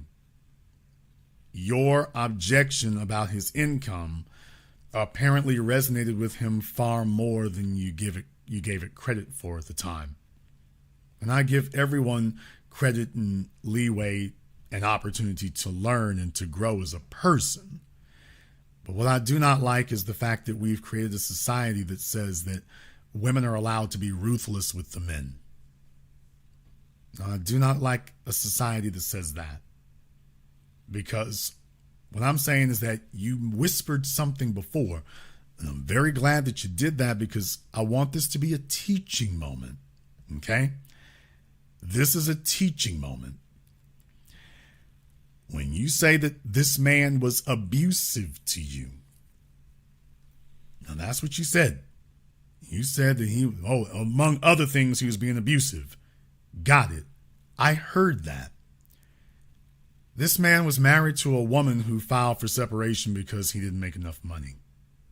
Not because he wasn't trying, not because he wasn't out there. She filed for separation because he didn't make enough money. I want to ask all of you listening to me right now, would that qualify as abuse? To everyone within the sound of my voice right now, especially the women out there that we have coddled and enabled, and we have fed them to bring out the worst in them. We've now distilled the females in our society down to such a narcissistic point that it's now brought out the absolute venomous worst. Think about that for a few moments. There are some folks in the chat room saying that no, that's not abusive. So I want you to think about that, by the way. Maybe they mean it the other way around. But think about that for a few moments. He's gotten married to her. He's got 2 children with her. He's taking on his financial responsibilities to the best of his abilities. And this woman is telling him, yeah, I want to tear the family apart and dispose of it because you don't make as much money as you were making in them streets.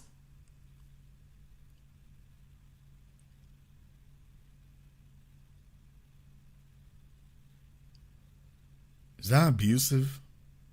Is that abusive to have a man trapped and handcuffed in that situation? The power of the state is going to come down on him.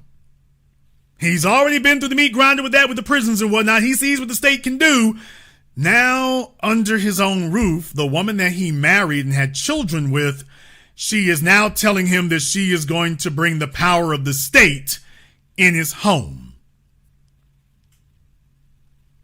Not because he was doing nothing, but because, in her opinion, he wasn't doing enough, fast enough.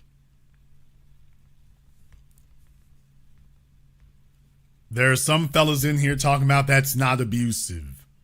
You notice there's guys in here talking about that's not abusive. 90 seconds. Some chick named Lori talking about that's not abusive. I hope no man ever marries you. I hope no man ever marries you and puts his physical and financial future in your hands. I hope that no man is ever foolish enough to hand you that kind of power. I hope no man is foolish enough to put his fate and to put where his future and to entrust it to someone like you. Because fellas, just listen, she means that. She means that. That you can be trying as hard as you want to here and, oh, well, I don't think that's abusive. Fellas, if a woman doesn't think that's abusive, she literally thinks that nothing is abusive. She thinks that marriage is an institution where a woman has a privilege to abuse any man because the state, in her eyes, marriage is a tool of the state that allows you to abuse men. But you've got screwed up daddy issues, and in her eyes, marriage is a institutional means of the state that allows you to go around and become the sadist you've always wanted to be. 10 seconds. To be as sadistic as you've always wanted to be towards the men. So whatever you feel like your daddy did to you, well, now marriage, that's what marriage is for. Marriage is so you can abuse somebody. So I just want you all to understand that as men, I always encourage men to operate at a high level, but I also understand the system that we live in. I understand the system that we live in. And there are some people who are going to struggle to deal with that. And they need encouragement. For a fellow who ain't trying, he doesn't need encouragement. He needs a kick in the ass. But for someone who is and is trying to figure it out, and most likely wasn't getting any support from his family or otherwise because they don't know what to do with it. And then you got the system talking about he has a felony. That's strange. I've met many I'm from Louisiana. I've met a bunch of white men who were welders and felony drug convictions. That never was an issue for them. But I also understand when you're black. I also understand when you're black, it goes differently. There are certain places where that's a real problem. And what I'm saying is that in that circumstance, whatnot, you really had an opportunity, I think, to step up in that regard, if for nothing more than your children. Because here's the issue. How old are you now? I'm 36 now. You're 36 now with 2 kids. Yes. Well, no. I'm 36 now with 3 children. I had a child, our second year being separated. Okay, you're saying that you had a 3rd child with him after you were separated? No, she has a separate father. Okay, we've been engaging in some more unprotected sex with somebody new. Yeah, it was my first relationship since separating from my husband. And are you still in a relationship with this man now? No. So let me get this straight, just so I make sure I'm not misconstruing the events. You had 2 children with the neighborhood drug dealer, who eventually you separated from him because he stopped dealing drugs and wasn't making as much money, and you felt like, well, this is lame. So that was cause to get separation and say, hey, kids, we're doing something different. And then after that, because this would be within the last, year or 2? Yeah, that's correct. So in your mid-30s, you said, let's go back and have another child. And once again, marriage isn't a requisite.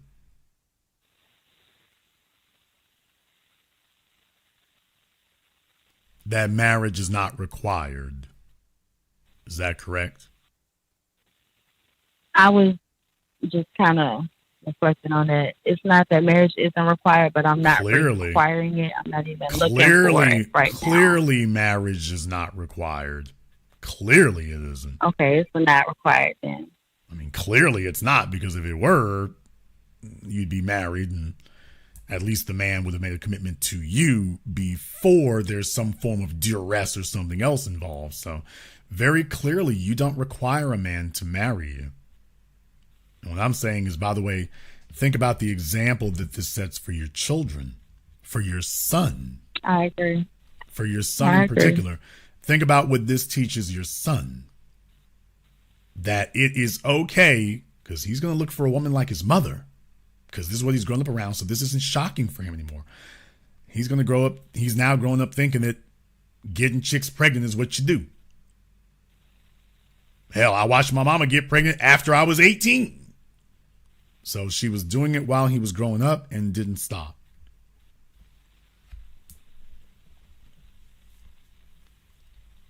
And there's a reason why I bring this up. I bring this up because the man that you got pregnant by this last time here, where is he? He lives in Arkansas now.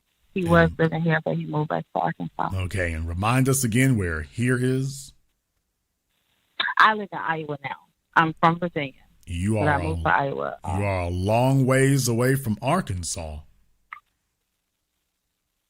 Yes, a very long way. So basically, that was a nice way of saying he doesn't want to be around. How did a chick in Iowa get pregnant by a guy from Arkansas? He was living here. Clearly, he didn't have deep roots there. Nope. How many other children does he have? 2 others. By how many different females? 2 others. And What about him was so attractive that you demanded to be baby mama number 3 after your own decade and a half experience? What was it about this man that was so irresistible that you said, I have to get pregnant by him by all means? Physical features and a way of life. Physical features. How much How much access do you have to those physical features now? 0. When's the last time 0. When's the last time you saw him? Actually, maybe a little while after our daughter was born. So she'll be 2 in February. So I want to say it's been about maybe 9 months since I've seen her, almost 10 months. When did he go back to Arkansas? When I found out about it, it was within the last 2 months. So honestly, I don't know for sure. We have stopped communicating fully. You had stopped communicating. Why? Yes. We argue a lot. We don't have productive conversations. And so what do you argue about? I argue about time and him just being a part of our daughter's life. He argues about wanting to be in a relationship with me. He was good enough to get pregnant by, but he's not good enough to have a relationship with? How does that work?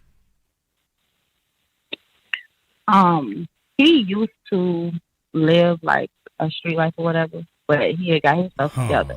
But he was working a job where he was making great money or whatever. He didn't want to stick with that. So instead of the encouragement that I should have been giving my husband or whatever, I was actually encouraging him consistently, feeding him consistently. Like, as far as, you could do this, just kind of push through it, like you're in a good position. Don't give up on yourself. Wake up every day. All the stuff I probably should have been doing the things I should have been doing for my husband. But he didn't want to be on the straight and narrow. He didn't want it at all. And so, okay, but that didn't take you. Okay, but the problem is you two were involved for 3 or 4 years. So these are all things you figured out in a relatively short. No, it's not a shame. Okay, what I'm saying is that these are things that you figured out in a relatively short amount of time. So there wasn't anything that you learned before you got pregnant by him that you were not deathly aware of before. Correct.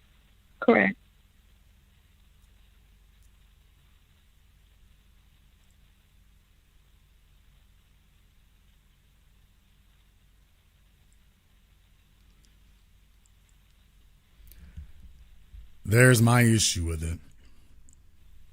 By the way, how old is this gentleman now? We're the same age. He's 36 also. Okay. And now he's got you tied up for the next 18 years.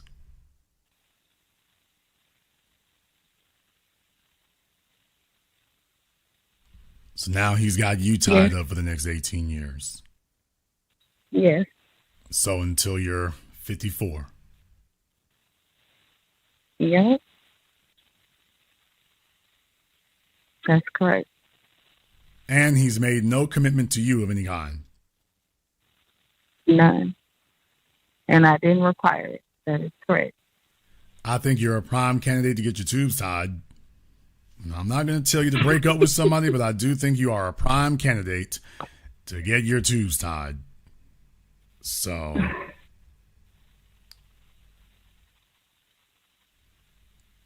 I will say that. I don't tell people to break up their relationships, but yeah, you, in your case, might be a prime candidate to have your tubes tied because we're not making, I don't think we're making wise use of our reproductive organs. So in order for that you may continue to engage in frivolous and reckless sex without necessarily causing, a catastrophic failure, I think that may be a good idea here because you're just getting pregnant willy-nilly by any old body who comes along. And it's going to be impossible for you to develop any type of self-respect for yourself. But worse, it's going to be impossible for your children to develop any respect for you when they're watching you operate way more recklessly than any of them. Because your son and your daughter are looking at you saying, wow, I would never have made a decision like that. What is up with mom? And this colors your son because his father is no longer here. And if he's aware of the events as we are, he may be rather hostile toward you. And that hostility will find its way to other women. I have a question about that. Do you feel like that hostility, if there is any there, can be like hidden? Because I worry about that. I put my kids through a little bit of therapy. No, it is not so much that it's hidden. But it isn't so much that it is hidden. It is that the way that you are looking for it to be expressed will not be so obvious. It's not like his eyes are going to turn green whenever something like that happens. He won't know until he gets out into the real world and starts operating himself. You see, the problem with being a child or an adolescent is you're pretty much cocooned. When you get into high school and things like that, you start dealing with girls. When he becomes 18, which he should be about now, and now he's dealing with them independently, he's now going to start dealing not with girls who are put in a classroom with him, placed there by a school administrator. He is now going to start dealing with and talking to the females he chooses. Females that he has chosen. He's chosen to make connections to them, and there won't be anyone to control his emotions when he does. So we're going to find out. My short answer to you is we're going to find out how much this has affected him. When he's got to deal with her one-on-one, and when she disappoints him. When she does something to disappoint him, then we're going to find out how much this has affected him. I can only hope it is not catastrophic. I certainly hope it is not. But we won't know for certain until he starts dealing with a female one-on-one and then see how he deals with adversity from a female. And whether or not it is something that's limited or whether or not he says you're all like this.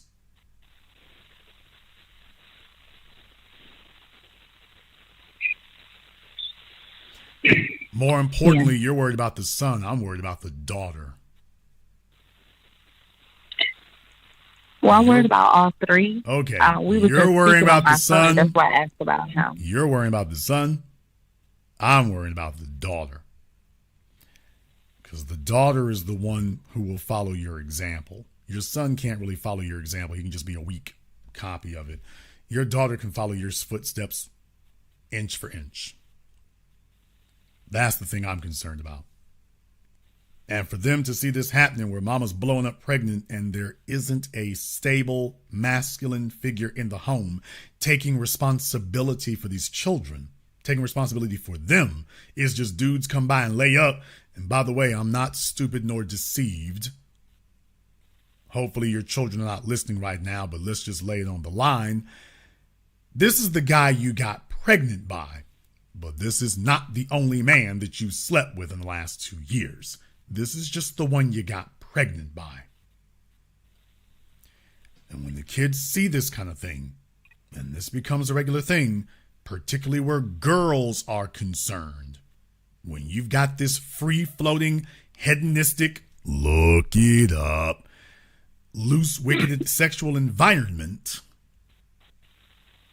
the daughters are observing this and saying, this is how you do it. Because it doesn't take any training to do that. So we're talking about the sons. I'm concerned about the daughter. Now we got two of them, I believe. I'm concerned about them.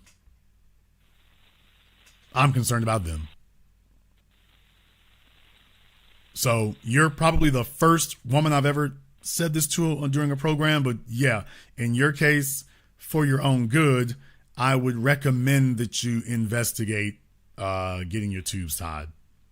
And maybe if you find the right guy or something who actually will marry you first, you can do that. But all this slop pregnancy and getting pregnant all sloppy and crazy, it's just like, that's a sign of an emotional disturbance. That's not motherhood. This is not a loving union that's creating children. This is some folks just sitting out here getting it in, and one person in particular who's determined to keep getting pregnant under bad circumstances. Because here's the thing. You divorced your first husband because he wasn't making enough money. You didn't make any financial requirement of this guy whatsoever. No, I didn't. So, I mean, you going backwards. At the time, I felt like I was eager to prove, like, that your ovaries still work? Like, me and my children, you were eager to prove that your ovaries still worked? No, Jason. I was eager to prove that I can handle my own. Like, I felt like I was doing a lot. I was working 2 jobs, making great money.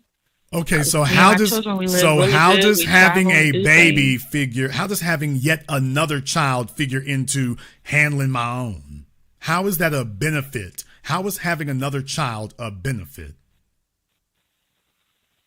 Outside of the emotional part, it's not a benefit. You know that. I know that. Okay, but I'm saying is that I asked you, why did you do that? And you said, well, I wanted to prove like I was out here handling it on my own. What was handling it on your own for having another child? I was in my ego. I was trying to flex like I do whatever on my own. You know what I mean? And by doing that, I didn't put out any requirement. Don't nobody tell me what to do. I can do whatever I feel like. Okay. Yeah. No offense, but that is the very definition of narcissism. That right? That's textbook definition of it. And it's one thing if you're narcissistic by yourself. That's one thing. But it's another thing when you've got other people around you. Now, that's where it becomes a problem. And the chat room that says she's a boss babe. Yeah, I mean that's boss babeism. It sure is. That's it right there. That was my thinking at that time. I'm a boss babe. And what are you the boss of? My ovaries. And it would be different if she was boss babe and ovaries on a fellow who was about something. She's boss babing over bums. Right after saying that she divorced her first husband because he wasn't making enough. So, like I say, definitely the only suggestion I would make tonight would be that one in particular so that the cycle stops. You're not missing anything. Your children would definitely be better off with that. You're 36 years old. You're now a mom all over again. You are now going to be raising small children basically through the remainder of your reproductive years and on into your later years. That's what you're looking at. And now you're asking a man to come into this situation. Or going forward, you'd be expecting them to come into this situation.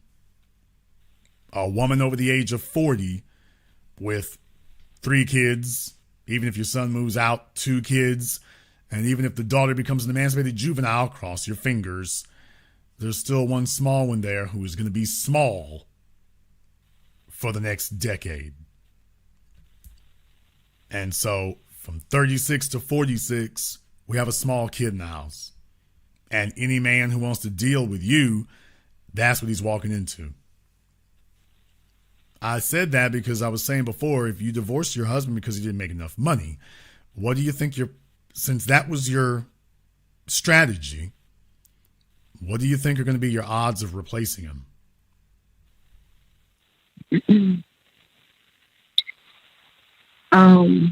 Honestly, I feel like I can't. You know, I've recognized that more and more since we've been apart. The type of person that he was so genuine, and I can't. So I've just decided to date myself right now, I suppose, because I'm trying to fix who I am as a person. I don't know if I'm ever gonna get my, knight in armor or whatever. I hope to, but I'm more focused on just fixing who I am and doing what I need to do for my children. If the psychology, the field of psychology and therapy in the United States was actually something competent, I would recommend that you go to it. The problem is I have absolutely no faith in it whatsoever. It turns screwed up people into absolutely screwed up people. It just makes them more comfortable being the way they are.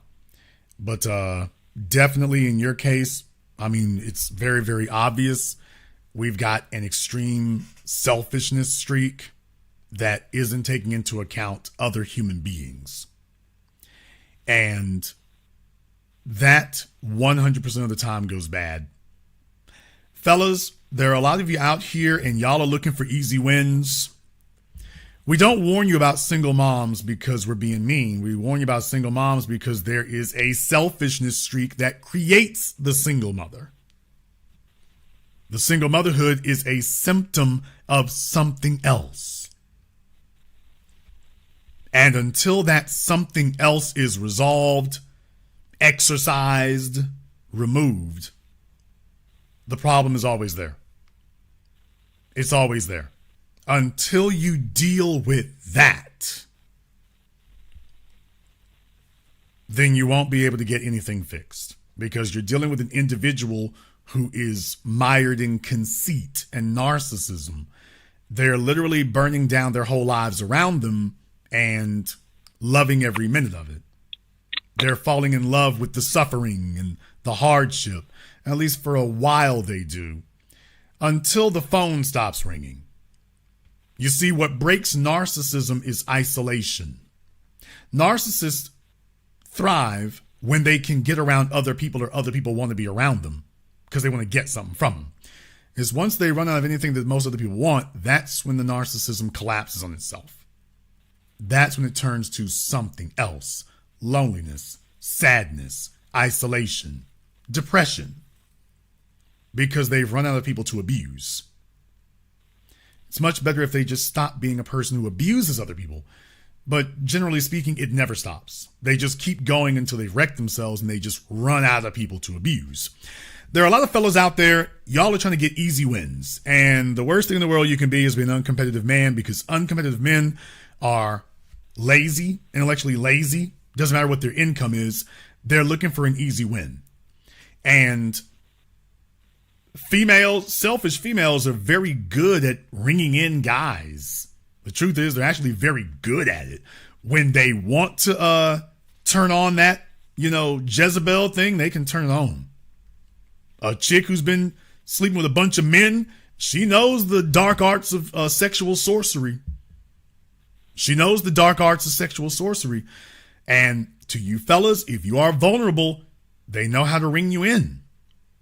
They will know how to ring you in. They're always great conversationalists.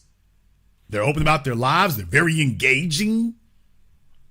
They know how to do their hair and their nails, and they've had a lot of experience. And if you're overlooking that, you will mess around and marry it. You'll mess around and marry it. And by the way, how long were you and Mr. Man married again?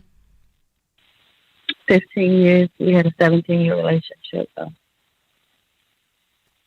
I guarantee you it didn't take him 15 years to see the warning signs.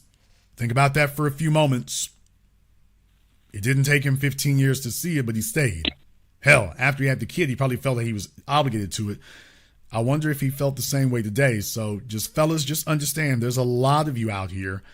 That's the situation you're in, or that's the situation you're faced with. And a lot of you are particularly susceptible. You're not trying hard enough. You're not competitive enough. Thus, you're not desired enough. Thus, now you're starting to look for easy wins. And you think that this is an easy win, and it's not. This right here is not an easy win. This is a very high cost win. This is a very costly win. Very costly. Because once you get in, there you are. And now that you're in, she wants everything to focus on her. She didn't do that when she was at the beginning stage. At the beginning stage, she didn't say it's going to be all about me. No, they never do that. She wants to wait until after she got you in. Once she's got you in, now it needs to be about her. And by the way, that's what she's doing with the guy now. This guy's like, okay, I want to have a relationship with you. And she's like, nah, I'm good. Now, he was great to get pregnant by, But now she doesn't feel like she has the level of control she wants. Now she's defaulted back to, okay, it's about me. Because it'll always be about her. There's not going to be a time that it's not about her. It will always be about her. All the time. Every time. And until that, you call me tonight and say you listen to my program, that's great, that's wonderful. Until that gets dealt with, this is going to be something that negatively affects everybody around you. You can't be a credit or a help to everybody around you, or, a positive to everybody around you, when your world revolves around yourself and what you want. Because by definition, you're walking in the room saying, okay, I'm here to get what I want, and I'm going to sacrifice everybody else in the meantime. Everybody else is here to be sacrificed on the altar of what I want. And that's not a temporary decision that you make and then walk away from. That's a lifestyle. And every time you get comfortable, that demon is going to rear its head.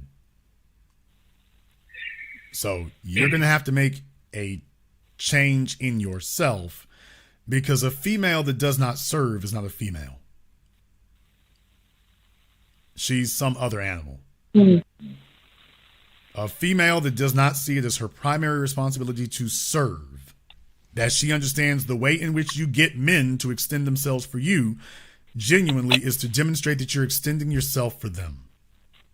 And not to the extent that you wish to, but to the extent that is necessary. Not what you feel like doing. You do what is necessary, not what you feel like. And you haven't demonstrated that you do that. And by the way, your son has witnessed that. So either he's going to be hostile towards it, or he's going to be a little beta who accepts women exploiting him because he watched his mom do it. And you won't like that. When you see the little 20-year-old version of you doing your son the way you did his father, you're not going to like that. You ain't going to like that at all. When you see that happening to your son, these little old slick little broads been watching Instagram and Cardi B and everything else, and you know full damn well they're slicker than y'all are. And when you watch her doing that to your son, you won't like it. You're going to really, really, really not like that. You're going to be like, what the hell? That's my son. I'm not going to let some little old fast broad sit up here and get over on my son, and yet he'll gravitate to it because he's learned it under you, that this is a functional home. He's used to seeing it now. And when she does it, he's not going to have this shrieking recoil reaction. He's going to be sitting right at home. You're going to be like, what the hell are you doing, boy? Don't you see what the hell she's doing? Yeah, he watched you do it for 15 years. This doesn't shock him. It doesn't offend him. It doesn't shock the conscience. This is mom. Like I say, I can't guarantee that will happen. I certainly hope it doesn't. We're going to find out in the next couple of years if it is. We'll find out then. So I would love to refer you to therapy. I just can't think of a damn decent therapist who could do worth a damn. If I ever find one, I'll let you all know. I might have to have y'all fly into town because there's probably going to be just one. But beyond that, what I would advise you to do is you need to really re-examine this selfish streak. Having more children, I think you should fall back on that until we get some of these other issues resolved. And then if a quality male sees you as fit to make a commitment to, maybe then we can begin, not finish, but begin the discussion of maybe addressing reproductive issues. But until then, I think it'd be a good idea to close the shop and to focus on not being selfish at all, and focus on being more focused on how this is affecting your children. I accept it. And they might need counseling for it. Now, there's a different issue. If they require counseling, school counselors tend to be better than the ones for adults. So I will say that. The one for kids tend to be better than the ones for adults.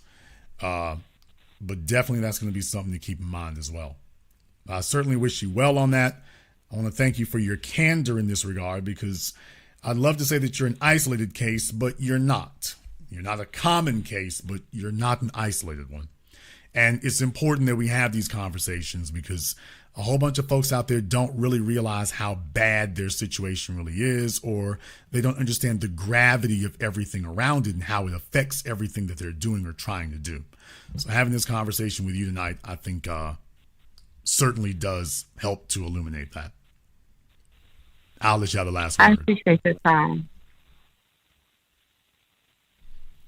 I'm sorry, I didn't mean to cut you off. I thought you were done. I greatly appreciate your time. Thank you so much. All right. Well, thank you very much. And please do give us a call again. We would like to keep up with you. Oh, thanks. Okay. Absolutely. No, ma'am. I am the only person that you all know who does this, who can say those 3 words, call me back. I'm the only one that you all know who will say that. So, no, you're not here for entertainment. You're not here to be fodder for laughs or for entertainment value. You're real people. You're not entertainment value to me. You are real people. And these are real results. We're going to be walking the streets with your sons, with your daughters, with your grandchildren, who are now the grandchildren of your mother and whatever your mama did with you. So we're now walking the streets with her grandchildren, just as we'll be walking the streets with your grandchildren. So no, ma'am, this is not entertainment. This is real. This is life and death, and the stakes are real. So definitely, I would like to hear from you later. All right, and I'll be just keeping notes and staying abreast whenever you have shows. They do a lot for me. I really appreciate you. You have a great rest of your night. Thank you very much for giving us a call tonight. No, folks, this is not entertainment for me. This is real. This is life and death. This is the real world. We grow up around these kids. This is what we're dealing with. We're dealing with real people. A lot of folks think they got it on the ball, and they really don't. A lot of them think they got it correct, and they really don't. If you are a person who is criminally selfish, then that's never going to go away, because you need somebody to get over on. You need somebody to use and exploit. And they will drain you, man. If you're a guy out here and you get hooked up with Boss Babe, they will drain you. They will sit there and drain your life force out of you. They'll drain it right out of you. And then move on to the next one. Did you get that, fellas? They will drain the life force right out of you and then move on to the next.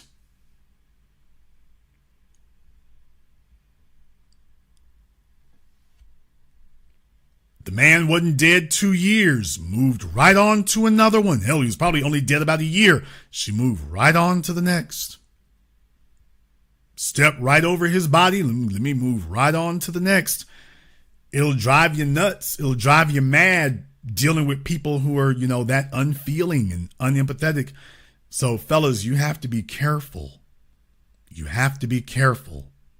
I started tonight's program looking at the numbers about this, because numbers are something that men can wrap their heads around. So when I tell the guys, do the math, and then they do the math, and the math doesn't add up, the math ain't mathin', I want you to recognize where your value is. I want you to recognize where your value is. Your value is in seeing where the numbers actually are, so that as a man, you don't undervalue yourself. If that brother had had a few more years, he probably could have turned the whole damn situation around. Though women are putting a value on themselves, but what they're saying by not making a numerical value, the women don't make it a numerical value because what they're saying is, oh, we're priceless. Meanwhile, the fellas are out here producing, and folks are putting a price tag on it. Guys, they're never going to make this a fair, level playing field for you. You have to do that for yourself. You have to do that for yourself. But take it seriously, because the stakes are real. The stakes are real. If you don't take this seriously, no one else will. I want to thank you all for joining us here tonight. Big shout out to Gladys, too, by the way. I see you out there, Gladys. Thank you very much for your support, sister. I appreciate it. Thank you very much for your support. If you are new here to the business, welcome to the program that all your favorite YouTubers love to hate watch. This is reality radio. We are the real thing here. This is not content. This is reality radio. Click that red subscribe button. Click that yellow notification bell. Join us each and every time that we're here. If you haven't been to our Patreon, the link is in the description. I get to discuss things there that I don't get to discuss over here on YouTube, by the way. I get to discuss things here that we don't do there that I don't get to discuss here. So definitely take advantage of that. Also, if you'd like to sign up for that as well. I want to thank all of you here for watching tonight's program. Thank you for tuning in live or recorded. Thank you for liking, subscribing, and sharing. Thank you to everyone who has contributed to tonight's program on PayPal, CashApp, Super Chat, Venmo. Thank you for this and more. And this concludes tonight's broadcast of The Business. I am your host, your brother, your humble servant, Mr. Jason Black. And until next time, my brothers and my sisters from around the world, remember, handle your business or your business will handle you.